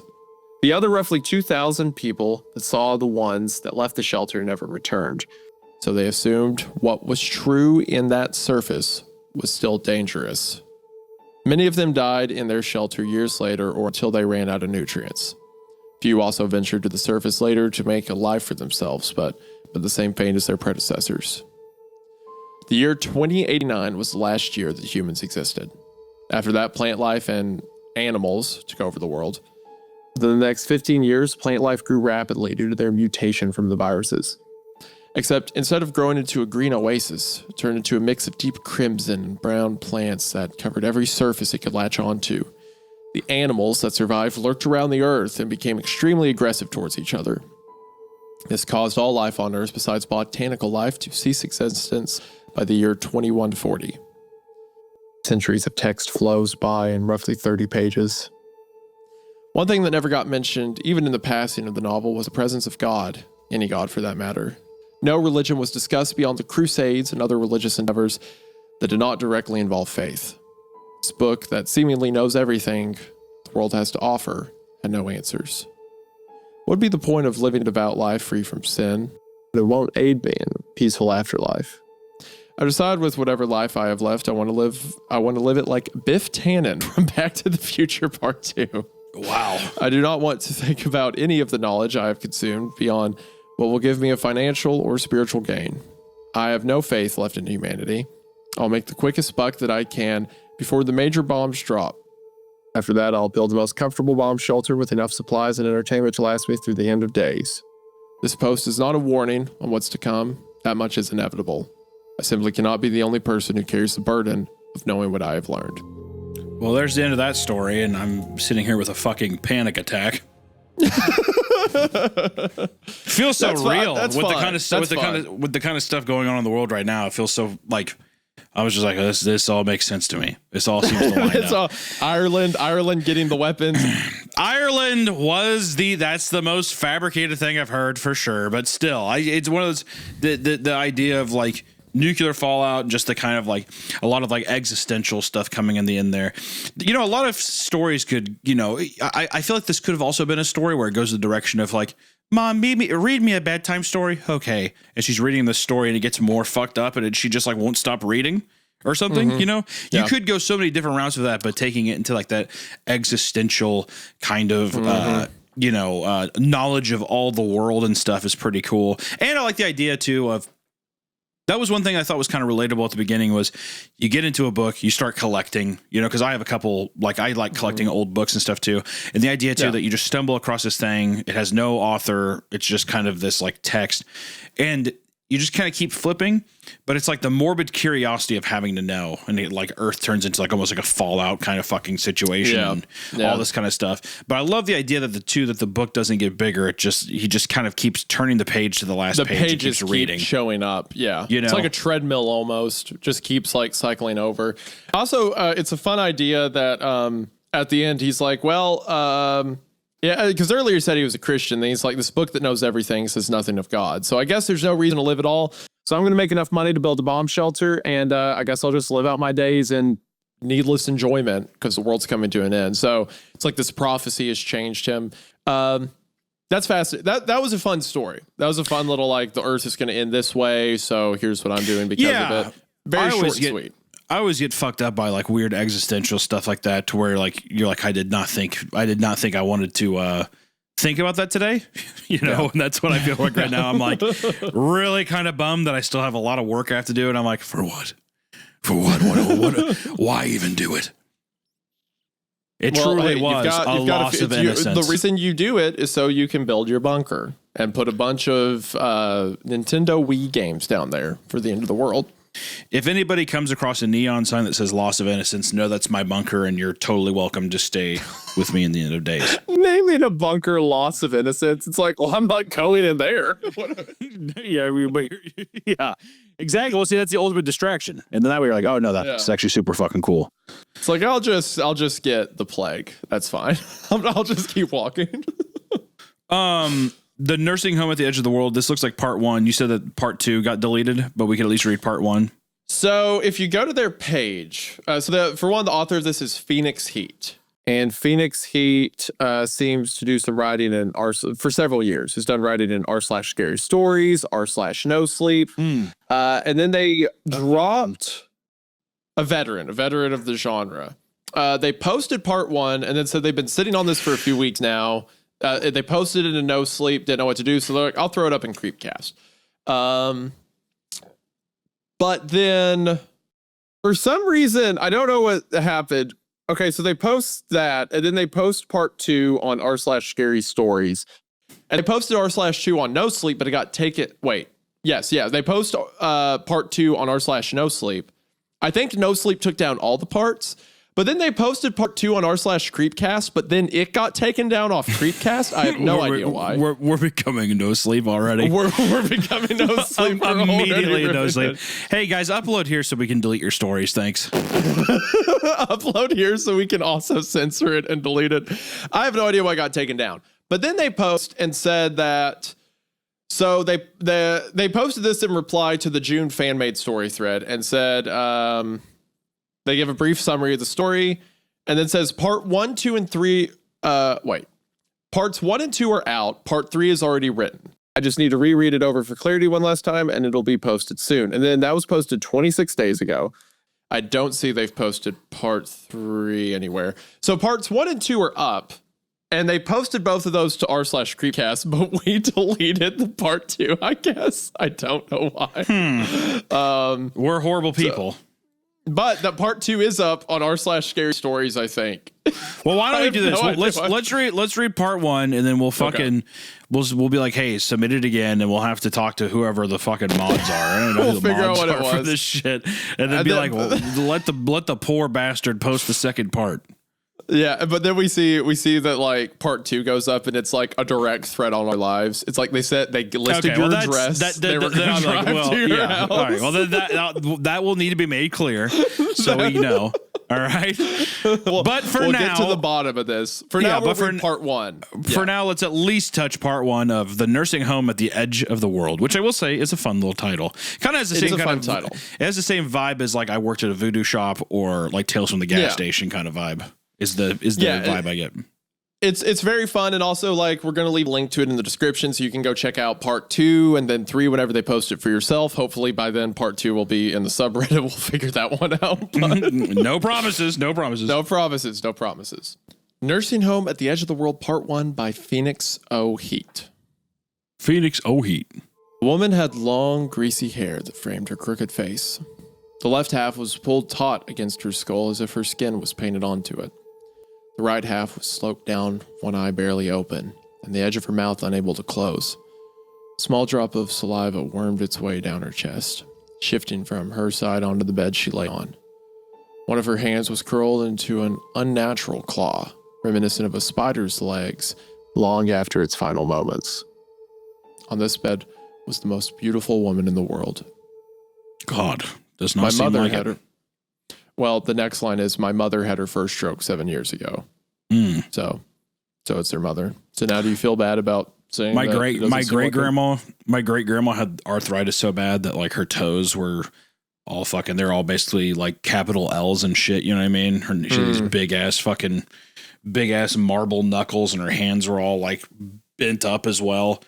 And she'd always go over and she's just like, how are you? Like that. And then she would like try to like pinch my cheeks. And I was repulsed. I was repulsed by her hands. And I remember I'd go, I'd be like, okay. And I'd like run to the bathroom and like wash my face. It was just, I don't know. It scared me. It did. She's like, are you okay in there? I'm like, I just got in here. I was like, okay. Yeah, I'm fine. Okay. She watched Happy Gilmore all the time. It's all she watched. What? Why were you repulsed by her? She had a disability. Her fucking hands, man. I'm a child. Her hands they were like, seriously, her fingers were crooked. One was like basically like permanently over her other one, and they were all like this, and she could barely grab stuff. She'd say, could you hand me the spoon? And so I said, okay. And then she would like hold it all weird, and I felt bad. I'm like, do you want me to do it for you? She said, oh, please. And I was feeding her one time, and she fucking fell asleep while I was feeding her. And she was like, not choking on the soup, but it was in her mouth. And she was like, and I didn't know how to wake her up. So I like slapped her leg, and she was like, ah, like that, and freaked out, and the soup went everywhere. And it doesn't matter. Whatever. I was a child. Was there any member of your any elderly member of your family that you do not have a traumatic story or were terrified of? Plenty. Plenty. I had a lot of good grandparents. Okay. I had a couple weird ones, sure. One that tried to kill you. And that's not totally confirmed. But I will say the other one was literally she just had arthritis and it scared Your me. mother, who was an adult at the time, said, I think he was trying to kill you. No. That's neither here nor there. Most people do not. Well, look, I've let this go too long. Most people do not have a grandfather that tried to kill them. Okay? That's not normal at all. Hunting accident. And I will say that the great grandma, she just literally had arthritis and it scared me when I was younger. I was young. Okay. And if you see that, you're going to be horrified. She was a nice enough lady.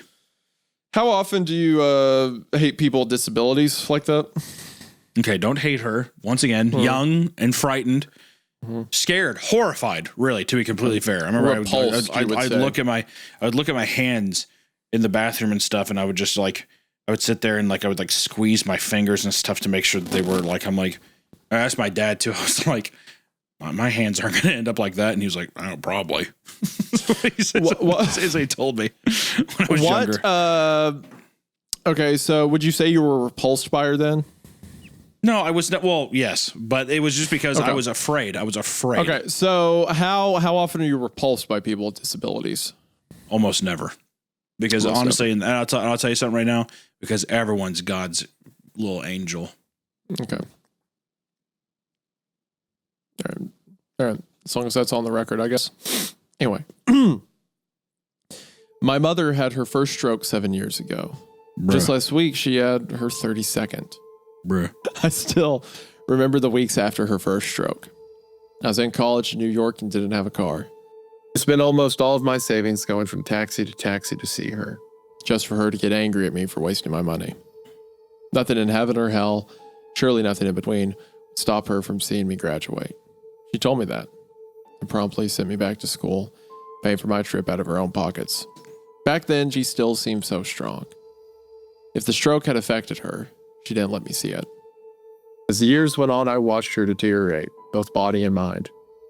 By the third stroke, she could barely use one of her hands. She began to forget what she was saying partway through her sentences. By the fifth stroke, she could no longer walk, and every word took a great strain on her mind. When my graduation came, she was still alive. 5 strokes were more than enough to kill someone, I knew that. But my mother defied all odds and held on for me. Both my grandparents, one of my aunts, were there with me during the graduation. There was an atmosphere of discomfort in the air, but I didn't care. I made the most of it with my mother. After her 10th stroke, she didn't seem to remember much of that day. But that was okay. I showed her the photos, and without fail, they brought a smile to her face. But day by day, month by month, the smile was fainter and fainter. I was sitting in her nursing home room, trying to decide which movie she would want to watch. I held up an old cartoon I used to watch with my brother in the hospital and asked her if she wanted to watch it.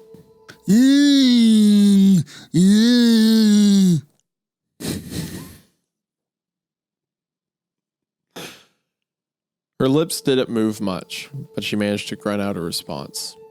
Took it as a yes. I put the movie into the old Xbox I gave her to use as the DVD player. She had a whole stack of DVDs, even taller than I was. People used to give them to her as gifts to keep her happy. She couldn't get up to put them in herself, though. But I would come as often as I could and do it for her. Turned the volume up to tune out the loud machine hooked up to her. It wasn't a long movie, but we enjoyed it together. I could see it in her eyes. It didn't matter which movie I played as long as we got to enjoy it together. For whatever time we both had left. Man, I'm getting sad. This is rough. After it was over, I decided I'd go get something to drink. My mom drifted off to sleep sometime during the movie. She usually had a hard time staying awake any more than a few hours at once.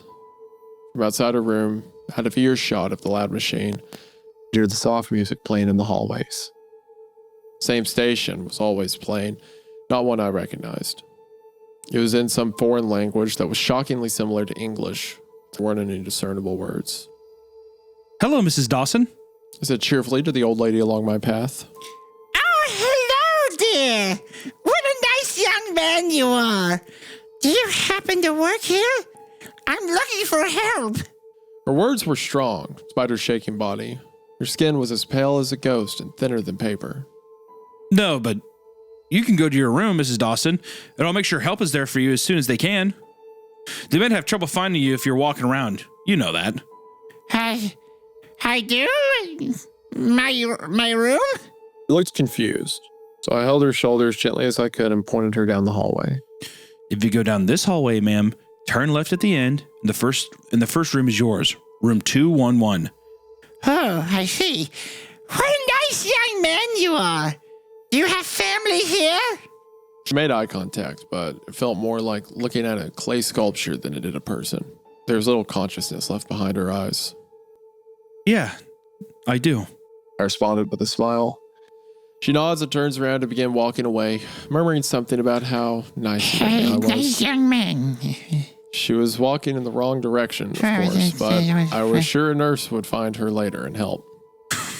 I loved my talks with Mrs. Dawson. She was always so sweet. I wouldn't have helped either. I'm like, all right, what the fuck? I did what I could. You know what I mean? So if you directed All right, the lady, here I go. Yeah, and well, she goes the opposite fucking direction. I'm like, she'll find it. She'll be all right. no, she won't. Yeah, she will. She'll find it. Direction. She's probably going for a quick little brisk walk, a little pep talk to herself to get back in the groove. Okay. How Stella got a groove back. That's how I'd say. And she's sitting there murmuring to herself. I'm like, all right, well, I did my best. I'm not going to mess with that old fucking beehive walking around, dude. The help shows up eventually. And it's like, why does she keep Well, walking? And Hunter's been like, I've been pointing her to the wrong wings on purpose. He's gonna see her again, and her fucking. She's gonna have great calves, big calves, strong Hunter, calves. if this was you would like point out the front door of the nursing home to the highway, and it's like it's right across the street, ma'am. Yeah. Just if I was in a nursing home and some woman was like, hello, where am I going? I would say, don't ever talk to me and don't touch me, you old fucking kook, is what I'd say. And I say, you touch me again, I'll knock your fucking lights out. You hear me, you old bitch? And she'd say, what? Oh my God. And if I was, let's say I'm the old man in the situation, right. I'd look at a guy, I'd grab him real tight by his wrist, real tight. And I'd say, kill me. Kill me. Push me into the road, please. Throw me. Take me to my room. A guy would take me to my room, and I'd be like, turn on put the bath, fill up the bath. And he's like, okay, you want hot water? I'm like, scalding hot. And he'd fill it up. It's fucking steaming as hell in there. And I'd be like, put me in. He'd put me in, and then I would grab his hand, and I'd put his hand on my face, and I'd say, drown me. And I'd have him put his hand on my face until I was totally submerged. And I'm like, and then he'd be like, I can't. And I'd do it, pussy, kill me. Is what I'd do it. I'd want him to drown me. I'd want him to fucking drown me. Or I would say, give me those pills. I'd say, hey, give me those pills. And I'd take a big thing of the pills, and I would just like slowly drip my shoulders down, and I would just slowly fall asleep in the tub and fucking drown to death. I like how you had all of that ready. I think I'll think about it every day. If anybody drops me off at a fucking nursing home, I'm gonna just tell anybody. I'll give you $200. I'll leave $200. Hey, the tooth fairy left you $200 to hit me in the head with a hammer until I die. And I have $200 underneath my pillow. The tooth fairy left something for you. Here's the question. Yeah. Would you return the favor if you were the young man in that scenario? No, I don't think I'd kill anybody. But I would, like, maybe, I'm not saying I would, but maybe if I was like, oh, it's kind of hot in here, and I, like, fucking propped open the back door, and I just left it open. I'm like, let's see whatever happens in nature. I'm like, for him to... what it was. For the old geriatric man to wander outside. Oh, here I go. And I'd be like, well, I didn't see that. And I'd just walk off, and I'd be like, well, if he comes back raised by wolves and he's worth, staying alive. If not, then that's just what nature wanted, is what I would say. Raised by wolves at 85 years old. Exactly. Ho! Ho! Or maybe what happens is wolves come into the nursing home and start terrorizing. Oh my God! There's like tons of wolves in there. Who let these wolves in? You just hear my car skid off. I'll drive the fuck out of there. I ain't staying that. You leave the door open. My grandma has her pack of wolves. Exactly, a giant pack of wolves. I'm driving away, speeding away. I look back and I see my grandma's face in the window, and she's like, ah! And she's being fucking torn apart by three young. Oh, and I mean hungry pups. You can see their ribs. Their fucking eyes have been eaten out by flies and shit. She's like, dear God, no! That kind of thing. You'd feed your grandmother to the wolves. Okay, no. I didn't feed him. I propped the back door open. Nature took its course. Yeah. Nature took its course. That's what was supposed to happen. Yeah. Come back! But I'm gone. I don't even hear that. Right? I'm driving. I'm driving away with an old woman. I'm driving away. I have to block that out because I saw the wolves come in. I definitely know something bad's going to happen. But I immediately get my mind off of it by blasting so now you've electric. Seen the wolves come in? No. Well, yeah. So in this situation, back door is left open. And I just to throw it a little, let's see what nature says. I say that right before I get ready to leave. I fucking I go up to an old man. I fucking grab his pudding out of his hand. I said, "It's mine now." He's like, "My snack pack," and I fucking slap him in the face, and I'm eating his chocolate snack pack. I leave open the door. I'm like, let's see what nature has to say, right? And as I'm getting ready to go, I bump my ass into the door to open it because I have my snack pack, and I look, and I'm like, oh shit. And there's 5 visceral, young, hungry pups that come in with 1 alpha, and I do zoinks, and I get the fuck out of there. That's what I'm saying. So I see it as I'm going out, but I'm like, nature's acted so quickly. Yeah, but the nature only acted because you left the door open. No. Nature acted on it. No. Nature acted on its own, and I'm able to, and I have to block out the screams of my grandmother, and I'm blasting Electric Avenue in my car. You know what I mean? We're gonna rock down to Electric Avenue. And I'm driving away and I'm speeding. I'm going like 85 in a residential neighborhood. Right, of course. Because I can see my grandma out the window. Hand hitting the fucking window and stuff. She's never been so strong. She almost cracks the window. And I'm like, where was that strength? Well, help me here and there. I'm like, okay, well, what the fuck? That was hiding somewhere. Good luck with that. So. And for you to witness all this too, you have to be like 4 feet from the window, not moving, just witnessing it. My car stalled out front, so I was sitting there trying to start it. So you could easily, because the door's open. We've established that you could easily walk around. Well, I'm not being challenged. I'm not being challenged by nature. All right. Once again, I just want to say nature's taking its course. Right. I'm not going to interfere with nature. Women at the nursing home being fed to the pack of wolves that for some reason are right outside the nursing home. Exactly. Ready to go. Exactly. Everyone that is supposed to survive nature will survive, and they'll be better off for it. And nature will be happy too. Those young pups will go, probably bellies full. That's not for me to decide. That's not my fault. That is nature. I'm not going to interfere, right? If you saw a cheetah get grabbed by an alligator, would you dive in to save the cheetah? No, you'd probably say, well, that's nature. Okay, so all right. Do you think that maybe would I, if my grandma was calling me, if my grandma was calling me, hello? She's on CarPlay. She interrupted my song. I'm fucking pissed. Electric Avenue. Right. I'm pissed. And then in the CarPlay, I'm sitting there, and she's like, Hunter, you need to come back because there's wolves. There's wolves in the nursing home. And I'm like, huh? I say, what? There's no... In the background, you hear...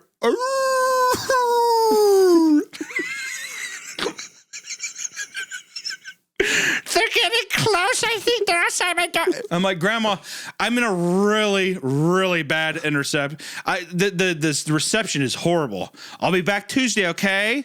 She can see you take your medicine. Though. Yeah, well, actually, now in this version, I'm standing at her, looking at her through the window. We're making eye contact through the glass. Are you there, or am I imagining it? I'm like, I left hours ago, and that's just me actually just watching it. I'm like, it's probably those pills because you took your funny pills, right? Yeah, I did. Because you remember you said that they're funny looking. Oh yeah. And I'm like, all right, well, I love you, Grandma. Have a safe sleep. Okay. Maybe she just sleeps and she gets eaten that way. The wolves come in, rip at her feet. She's so here's my thoughts, right? Yeah. So you in life had an experience with a grandfather, a traumatic experience that involved dogs, right? Yeah. And now in this fantasy that you've put together for yourself of an adjacent not fantasy, not that's that's a wrong word. Fantasy is not right. And scenario. Daydream. We'll call scenario. In this daydream of yours, you see an adjacent grandparent, a grandmother, in a position of helplessness where she is at a nursing home, one that we know from your mother's own story, your grandfather was placed to in the real world. You imagine a grandmother in that same scenario, and in this scenario, you cause a circumstance that allows them to be consumed by wolves, which are really just adjacent to dogs. I don't think that is. Am I really to blame? Do you think that in this fiction you've put together, having a grandparent be mauled by wolves, by something that is not your fault, as you were arguing, but certainly your contribution, leads to them being killed by dogs, could contribute to your actual grandfather I'm not going to take a dog. I'm not going to take this line down. It's nature. Natural order is what it is. In the same way, you could argue that perhaps your grandfather, in his move to kill you, naturally you were barely saved, although still seeing the thing. Almost as if it would be an accident for you to leave the door open, would it not? Well, no, because it was stuffy in there, and I was doing a good thing. If I would have left a window open, the same thing could happen. But accidentally, because you didn't mean for it to, led to the wolves coming in and killing your grandmother. Well, right? that's nature. That's nature. So, but that is an accident then on your part, leaving the door open. No, because that was intentional. Because there was drafty in there. Because as I said before, it's funny there was a group of old people who said, "Oh God!" Just let me finish. There was a group of old people, as I said before. I said this in the beginning. A group of old people said, "Oh God, Hunter, would you be in there? And could you leave the door open because it's so stuffy?" And I said, "Sure thing, Mrs. Dickinson." And then she gave me her snack pack, and she said, "Here you go. Here's your treat." And I was like, "Oh, thanks. That's nice." And I grabbed the snack pack. I'm eating it. I prop it open because they do that sometimes. Even the workers like, "Yeah, no problem." And that's what happened. So So anyone else could say that was an accident then, what you were doing. But they shouldn't have suggested it. I'm not putting the blame on them, but they should have suggested it. You won't detail it as an accident because then you have to acknowledge there's a connection between what you also claim to be an accident, your grandfather almost killing you, and instead killing your dog, because then that would draw the parallel too closely. I think that the trauma you experienced with your grandfather shooting your dog next to you is leading you to a scenario, a fantasy in which you, by no fault of your own, cause dogs to murder a grandparent. I think that's important, and I think you should talk to someone about that. If it helps get the conversation moving to where we can get back to this beautiful story that someone in our community, by the way, Isaiah, not that you care, someone crafted for us to read here. That you just seem to be wanting to make this tangent as long as possible. And I like how now that I've risen a good point, you now deflect the onus onto me that I don't care about. I just want to say I'm completely lost. I'm lost. I don't even know if I can be found. We're now pulling another non sequitur. We're now reaching somewhere else for you to have a different point. At first, it was me not caring about whoever wrote this story or the story itself. Now it's you saying that you cannot be found with it. I think you're dodging the point. You talk to me. You say these things. You say, "Hunter, what do you think of this scenario? I deeply appreciate your opinion." I give you them. And then you just take it and you run wild with it. Right. So now it's my fault. Now you're turning the gun on me. At a point, it just gets tiring, doesn't it? Right. I'm sure. Okay. Well, I think the point's been made very clear to them. I think they will elaborate with that further. I just think that's an interesting parallel that when your mind's given a chance to run, it runs back to that recurring trauma. And I care about you because you're my friend, and I think you should talk to someone. That's all I'm saying. After another minute or two of walking down the hall, I made my way into the employee lounge. I didn't think they'd mind me using it, so long as I never took anything that didn't belong to me. There was a small kitchen in it that the staff used to use to heat meals they brought in for lunch. The sink was overflowing with dirty dishes, and flies were buzzing fiercely around it. The marble countertop surrounded the sink was caked in a thick layer of grease and dried sauces. I can't remember the last time the janitor worked. I'd have to bring him in for it later. The cups were kept in a low-down cabinet that I always had to get down on my knees for. Mostly, this was so the people in wheelchairs could come in and grab a cup when they wanted, but the residents weren't allowed in here anymore. Inside the cabinet, there are only a few clean cups in the back, which were hard to reach. I ducked down even lower and used one hand to support myself as the other reached for a cup and managed to grab it just by the fingertips. Without warning, my eardrums were suddenly assaulted by the deafening sound of a horn, impossibly loud and coming from all around me at once. Uncontrollably, my body jolted up and my head cracked into the lip of the marble counter above me. I dropped the cup and rolled back onto the floor, pressing both my hands against my ears to try to block out the noise, but it did no good. It was as if a train was traveling the distance between my ears and blaring its horn the whole way through. I lay there on the ground with my knees tucked into my chest and my head tucked between them for God knows how long. Eventually, after enough time, the horn began to grow quiet inside of my head. Not all at once, but in odd fragments and segments. I was able to hear it all around me at first, but I couldn't hear it as much from behind me. Then I could only hear it from either side of me. Then I couldn't hear it at all. The blessing of silence was waylaid with a thrumming pain behind my eyes. I didn't get up at first. I stayed down to collect myself a bit. My knees shook a little, but I managed to get onto my feet and saw a few clear drops of blood where my head had begun. Sure enough, I reached up to where I cracked my head and my fingers came away wet. I figured I could just get my glass of water later, and while trying not to freak out, I left the lounge to make my way to the first floor. The building has 3 floors. The first being the floor with all the activity rooms, the reception area with all the offices, and the main kitchen. Second and third floors are full of residents and a few smaller miscellaneous rooms. I'd only been up to the 3rd floor once or twice when I accidentally hit the wrong elevator button and didn't realize it.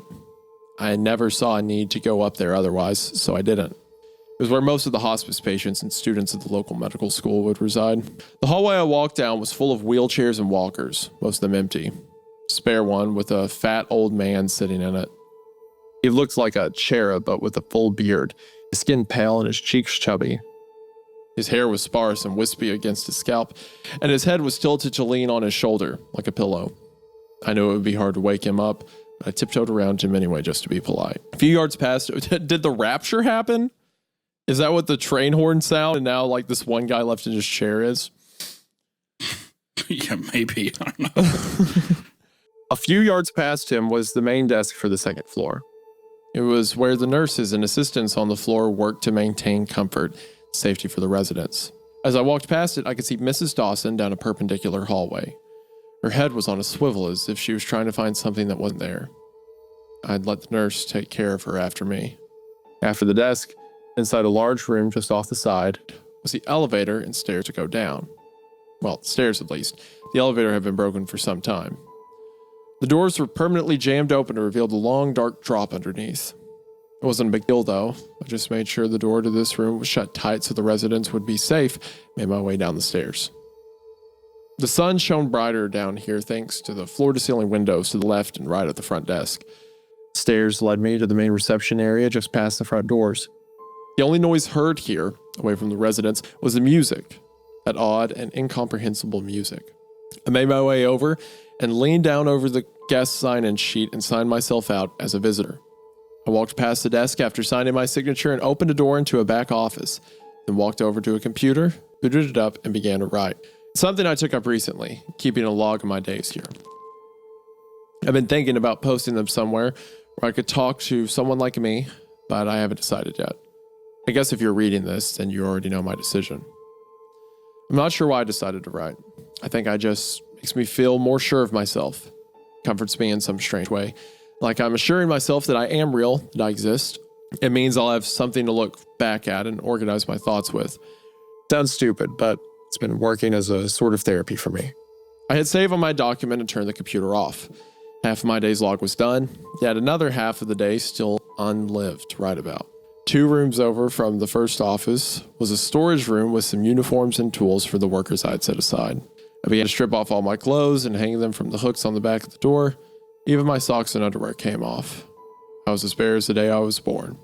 One by one, I perused the uniforms I had gathered in this room.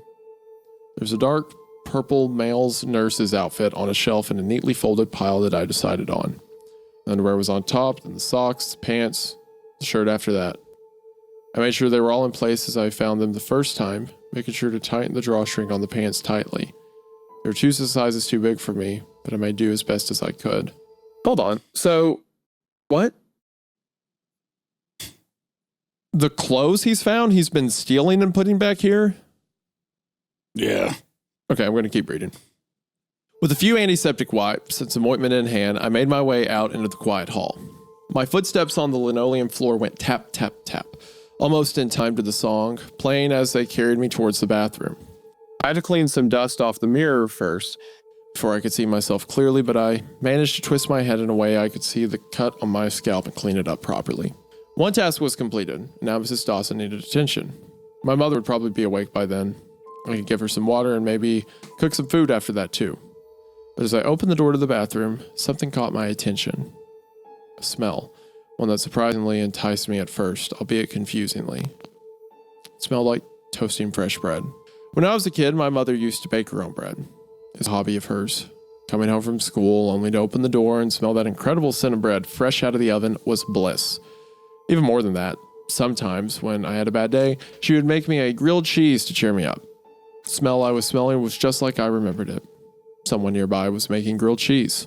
I'm not sure who could be doing it, but almost cartoonishly, I followed the smell down the hallways. Granted, the smell didn't seem any stronger or weaker as I walked, but it must be coming from the kitchen. There's no other explanation. So towards the kitchen I walked, and as I did, the smell changed. The bread began to burn. I picked up the pace. The smell of lush, fluffy, warm bread turning acrid and borderline noxious. But the kitchen seemed so far away.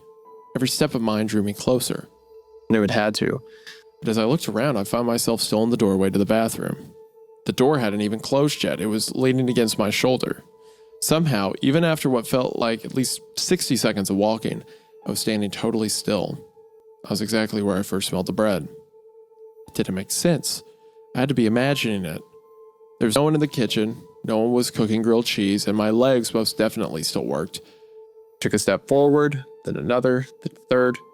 The first step shifted my left arm, the second turned my head, and the third flexed my core. Something had gone horribly wrong with me. Panic began to set in as I realized my own body was outside of my control, and that's when the world around me began to change. It was as if I had stepped into my own blurry memory. If I unfocused my eyes, I could see the familiar shape of the lobby around me, but if I tried to look any closer, all the details began to blur together. None of the objects I could see had any outline, blending into each other to form new shapes I never even dreamed of, yet each one looked so familiar. Objects in the background linked and intertwined with objects in the foreground, and the difference between the two became indecipherable to me. I know this place, where I am and where to go, but it felt like this place did not know me. The one constant in this lobby was the song. Still, the music played, but as my senses warped and my mind muddled, the noise swam around me, wiggling into my brain and injecting itself into my nerves. The words in the song seemed so close to understandable. I know I had heard them before, but the more I tried to place them, the further away my thoughts ran from me.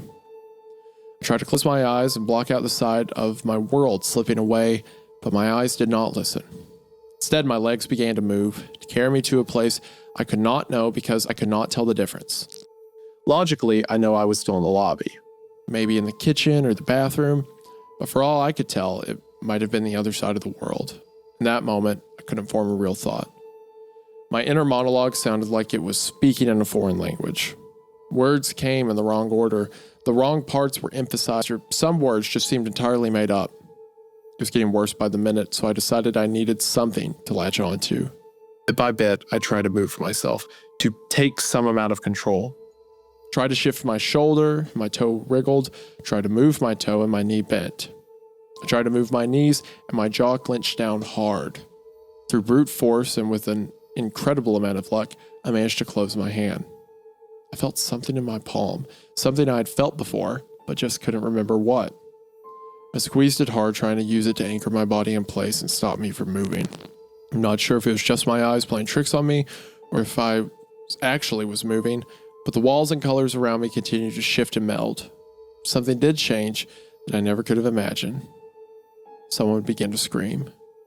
It was shrill and pierced my ears. If I could have willed my arms to, I would have checked if they were bleeding. Deafened any noise around me except that godforsaken song. It still played. I have no idea how. But even through the otherworldly scream, I managed to hear it. The lyrics seemed to speak to me. Through all things around me, they alone connected. I could not see what was around me. I could not feel the ground beneath my feet, and my mind was in more pieces than I could hope to reassemble. But I began to understand. And give us this day our daily bread. My grip tightened and my body began to seize. And forgive us our trespasses. Everything in front of me began to swirl and twist. As we forgive those who trespass against us. My jaw was still clenched, muscles tightening and relaxing against my will, and finally, my eyelids began to close. Every thought in my head, like sand running through my fingers, began to slip away. I lay there for some amount of time, I'm not sure how long, until my body relaxed. Whatever my hand was gripping slipped away. Scream easing into a gentle, meek sob. The music, as always, persisted, but I could no longer make out the words. And what I could only describe as the first moment of bliss in the whole ordeal, my consciousness faded away. Interesting. So I made the joke about the rapture earlier. This might actually be the rapture, considering he's hearing the Lord's Prayer, and there's people missing out of wheelchairs, like they were raptured up, and then there's a singing coming. And it seems that the description of, I may need to reread that, but that description of, I was walking through the hospital and I'd collected clothes I had found, that almost makes it sound like people were raptured out of their clothes and the clothes left behind. And he's been living in here for some time, maybe taking care of the elderly patients and keeping clothes. I don't know. But yeah, I feel it's obviously religious because the song he keeps hearing is the Lord's Prayer. So maybe that is what's going on. I don't know. It took hours for me to wake up. I'm not sure how many, but when I woke, I was greeted with pale moonlight. It's 3 p.m. when I finished the movie with my mom. Now it was the middle of the night. Okay, so all that was a dream. Right. I think. Well, yeah, with him saying it took hours for me to wake up. So I'm guessing that this just felt like some like super long feeling. You know what I mean? Like whenever a dream feels like it's almost years or something. Like yeah, I imagine it felt like a full night. Yeah. Yeah, I think so. My mouth was dry as a desert, and my entire body was sore as if I had just had the workout of my life. I was lying flat on my back on some hard surface, but I didn't need to look around to know where I was. Just hang in there, the poster said. A little cat was hanging from a branch in the caption photo. It was the poster that I got for my mom when she first moved into the nursing home, back when the doctor said there was a chance she could get better. It was taped to her ceiling, and she thought it was hilarious, even when the rest of the family thought it was odd. Against my aching body's wishes, I shifted myself into a sitting position and looked around me. The Xbox had long since gone into sleep mode, and the smell permeated the air, let me know I needed to change her diaper. Dragged myself to my feet and looked at her, our eyes meeting immediately, and I, like usual, forced a big smile on my face. For the first time since she had her first stroke, I didn't know what to say.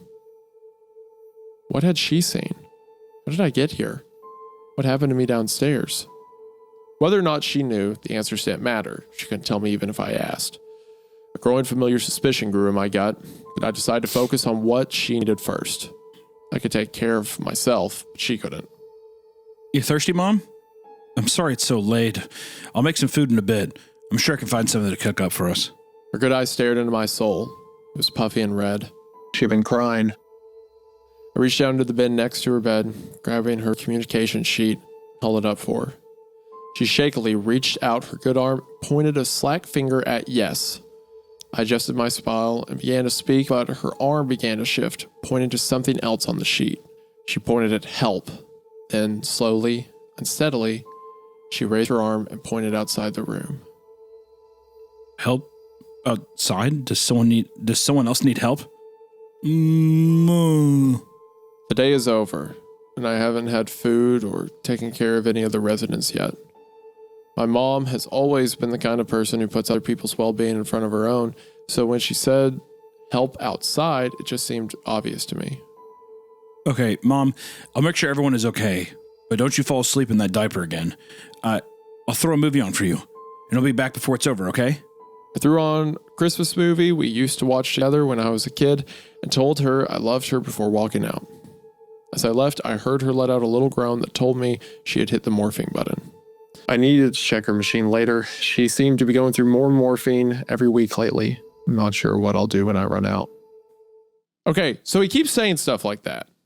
What I'll do when I run out. The outfits I found. It's like he's been the only one here for a while. Because normally you would wait on the nurses to refill the morphine machine, right? But he's like, what I'll do when I run out. So has he been here for a while? Just the two of them, maybe? It's hard to say, because that's what I'm wondering too is was it not a dream and he just woke up, like he went to bed, woke up, and then he's still in this kind of like reality. You know what I mean? Like it wasn't a dream. He's that also explains why he went and started writing all this on a computer in the nursing home. Yeah. Because he's just been here by himself, almost taking care of all the patients on his own. What few are left. Outside of her, this also explains why he needs to be the one to go help outside instead of, the rest of the people that work there. Outside of her room, on the rest of the second floor, all the lights were still brightly lit. I went from room to room and made a list of what each resident needed. Yes, okay. So he's definitely... The clothes he talked about finding, the ones that are too big, is because he's just wearing the clothes. He's taking care of everyone in the nursing home because he's the only person left. Yeah. I even checked the empty rooms just to check that someone hadn't made their way inside. There were 9 residents in their rooms, not including my mom, but unfortunately, one had passed away while I was unconscious.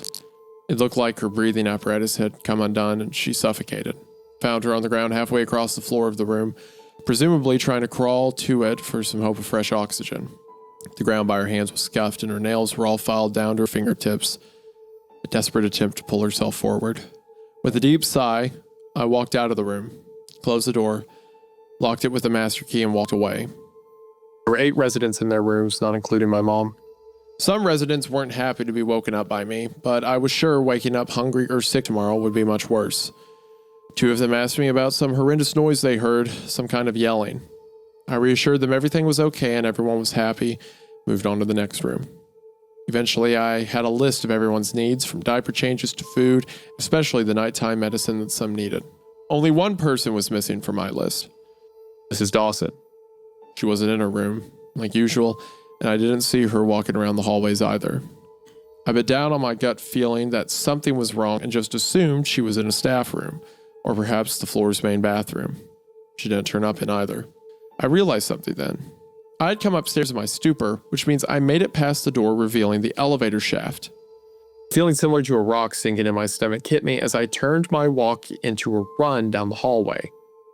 I could already see the door to the elevator and stair room just past the nurse's desk, which was halfway open. Panic set in once more, and as I ran, I almost missed it. The sound of someone crying. I practically tripped trying to slow down my run so suddenly. It was a miracle I heard it all over my footsteps and the sound of the music playing. The sound was coming from the nurse's desk. It was a large circular desk with 4 computers facing each hallway, and an island in the middle that served to hold paperwork for the whole floor. I opened one of the flip-up countertops and stepped into the desk to see the source of the crying. Curled up underneath the desk, doing her best job at being invisible, was Mrs. Dawson. She looked at me with fear in her eyes, but I don't think she was afraid of me, just afraid of the world around her. Her eyes were puffy, like she had been crying for a long time. and her cane was nowhere in sight. Mrs. Dawson, are you okay? Do you need help up? Every word I spoke made her twitch. Yes, please, it hurts. I need you to help me. I took her hand and lifted her to her feet, letting her lean as much weight as she needed on me. She was so light I considered carrying her, but it felt disrespectful. Is he gone? Is who gone, ma'am? So I lifted her into the light. Couldn't take my eyes away from her arm. Her upper arm, just above her elbow, was a mess of purples, yellows, and pinks. It was a large bruise, and I couldn't help but notice it was about as wide as my hand was. That man who was here earlier, I thought he worked here, but then something happened. Her words dragged, each one taking a conscious effort on her part. What happened? Do you know how you got this bruise? I asked, hoping to at least get some fragments of what happened. Fortunately, her broken mind worked against her, just like it had for years now. Bruce? What bruise, dear? I decided not to press the matter more. She may not remember it, but I had a growing suspicion in my gut about how she got it. Like a root catching the soil, the gnawing feeling that I did something very wrong grew inside of me. I took her to her room and set her down on her bed gently, helping her get onto it to lie down. Her arm needed medical attention. She needed medicine. Her body needed food to begin to heal itself, and before she tried to get up in the morning, I needed to get her a cane. My head spun with all the work I needed to do. My body was sore and fatigued, and my mind was foggy and full of holes. I'm here in the office now, typing this up. I'm going to include this in the same daily log as the previous one. It doesn't make sense to me to make it a new one, even if it's technically after midnight now. I'm not sure what happened to me, and I don't think the people living here will be any help to me anyway. I think that's why I made the decision I did. To post this online somewhere. I had a stroke today, I'm sure of it. If my mother's life was anything to go by, who knows how soon the next one would come. The only thing I know for sure is that another one would come.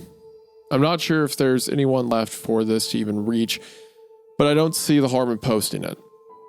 I had to type it out real quick while I was still fresh in my memory, with all the grainy details still fit together. But now I need to go take care of my residents. I'm not good at goodbyes, so I'll just say that I hope to hear something, anything. And if I do, thank you. Note to self, delete any mention of Johnny. That's a fun, nice little beginning to a series. Interesting. This is cool. Okay, so it sounds like maybe I misread the beginning of the story. Maybe from the beginning, he's been here by himself. Like the story opens there. Or maybe it's whenever he hears that large train horn or something. But at some point, everyone else disappears, and he says at the end, I don't even know if there's anyone out there to read this. So maybe it is like the Rapture. Everyone disappeared and like just their clothes are left behind, and he doesn't know what's coming. He doesn't know if it's the end of the world or what, but he's just here with a few old people and he's decided to take care of them. But he has this weird foggy vision that reminds him of his childhood and all the shapes and nothing looks right. Then he wakes up years later. He might have hurt Mrs. Dawson. And there's also the mention to delete any mention of Johnny. So this Johnny character showed up somewhere in the story, but was supposedly deleted. So what does he have to do with any of this? And who is Johnny? There's so many interesting questions. This is such a fun scenario. The nursing home at the end of the world, just a guy taking care of everyone by himself. What an awesome setup. Yeah, I like the Rapture part of it as well. Like just the him having to basically almost be this like I'm wondering if he's going to start trying to help people pass on. You know what I mean? Oh, that'd be dark. He's trying to take them to the next world. Yeah, like prepping them up to do that afterlife as well. And that's why I'm wondering too, like if he like starts carrying on this responsibility. What's the ferryman of the dead? Is it Chiron or something like that? I think that's right.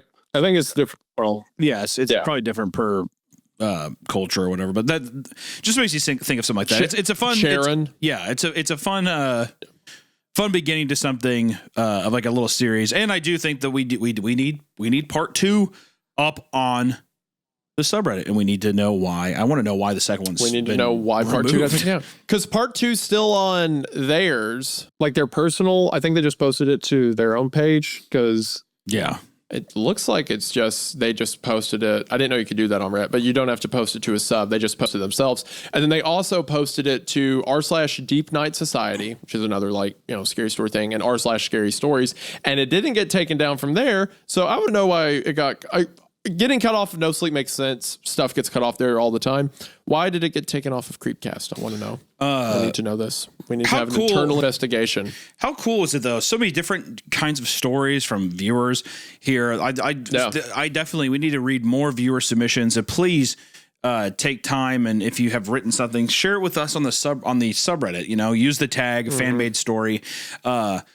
We got some fun stuff of like, obviously somebody's like, redacted, please come back redacted. We need you for the loss of innocence. That was it was a fun day of reading. I don't know. This was a nice, also too, almost 3 hours. I feel like it flew by. I really liked the third story was good. I really loved this last one. I want to see the rest of it. Yeah. Loss of Innocence is fine. It's fun. And then the third one we read, which was The Book That Doesn't End, fun, awesome story. Thank you very much. I think, I'm pretty sure that stuff was in reference to my stuff. It means a lot to see someone writing cool stories after being inspired by us. That's cool. But also that second story, very good. The woman I'm missing for doesn't exist. That one actually scared me. Yeah, that one actually got me spooked a little bit. That had a lot of, like I said, the buildup of the anticipation of the story was so effective, so simple too. It's just a guy sitting down reading a book, but it's told in a way where it feels, once again, refreshing. It feels like you're on the edge of your seat reading it. I'm really curious to see how people like that one. Also, let us know which one you like the most down there. And be sure, like I said, we're leaving links to all of this stuff in the YouTube description as well. So if you're listening to this on Spotify or Apple Podcasts or anything like that, if you want to know more about the stories, the links are in the YouTube description. So please be sure to go support them. Leave a nice comment on them, upvote it, leave thoughts, criticisms, anything. That's what it's all about. It's awesome, man. So sick. So thank you guys so much for listening today. Thank you so much to the viewers who wrote these awesome stories. This is definitely a new series we're going to be doing. Can't wait to just keep diving in to more and more of this awesome fucking storytelling in our community, man. So cool. Definitely. It's really cool to see this out of you guys. We have awesome. we have the coolest community on the internet, I swear to God. Yeah. Everyone here, everyone's funny. Everyone writes cool stuff. This is just like, we just scrolled through today and we're like, here's a few that look fun. And these were awesome. These were so well done. They're better than a lot of other places I read stories online. And this is just people who watch the podcast. You all are great. Thank you all so much for doing this. Thank you for posting it there. Thank you for some reason, taking your insane talent and incorporating us into it in some small way by posting on the subreddit. Y'all are awesome. We don't deserve you. Thank you guys for being so cool. We'll see you in the next one, guys. Also, like I said, be sure to check out the Patreon if you want some more bonus content. New episode will be up. It's probably already up by now whenever this video comes out. So, guys, thank you so much. We will see you next week. Bye-bye. See you in the next one. And time for the internal affairs investigation of the Creepcast mod team. Bye.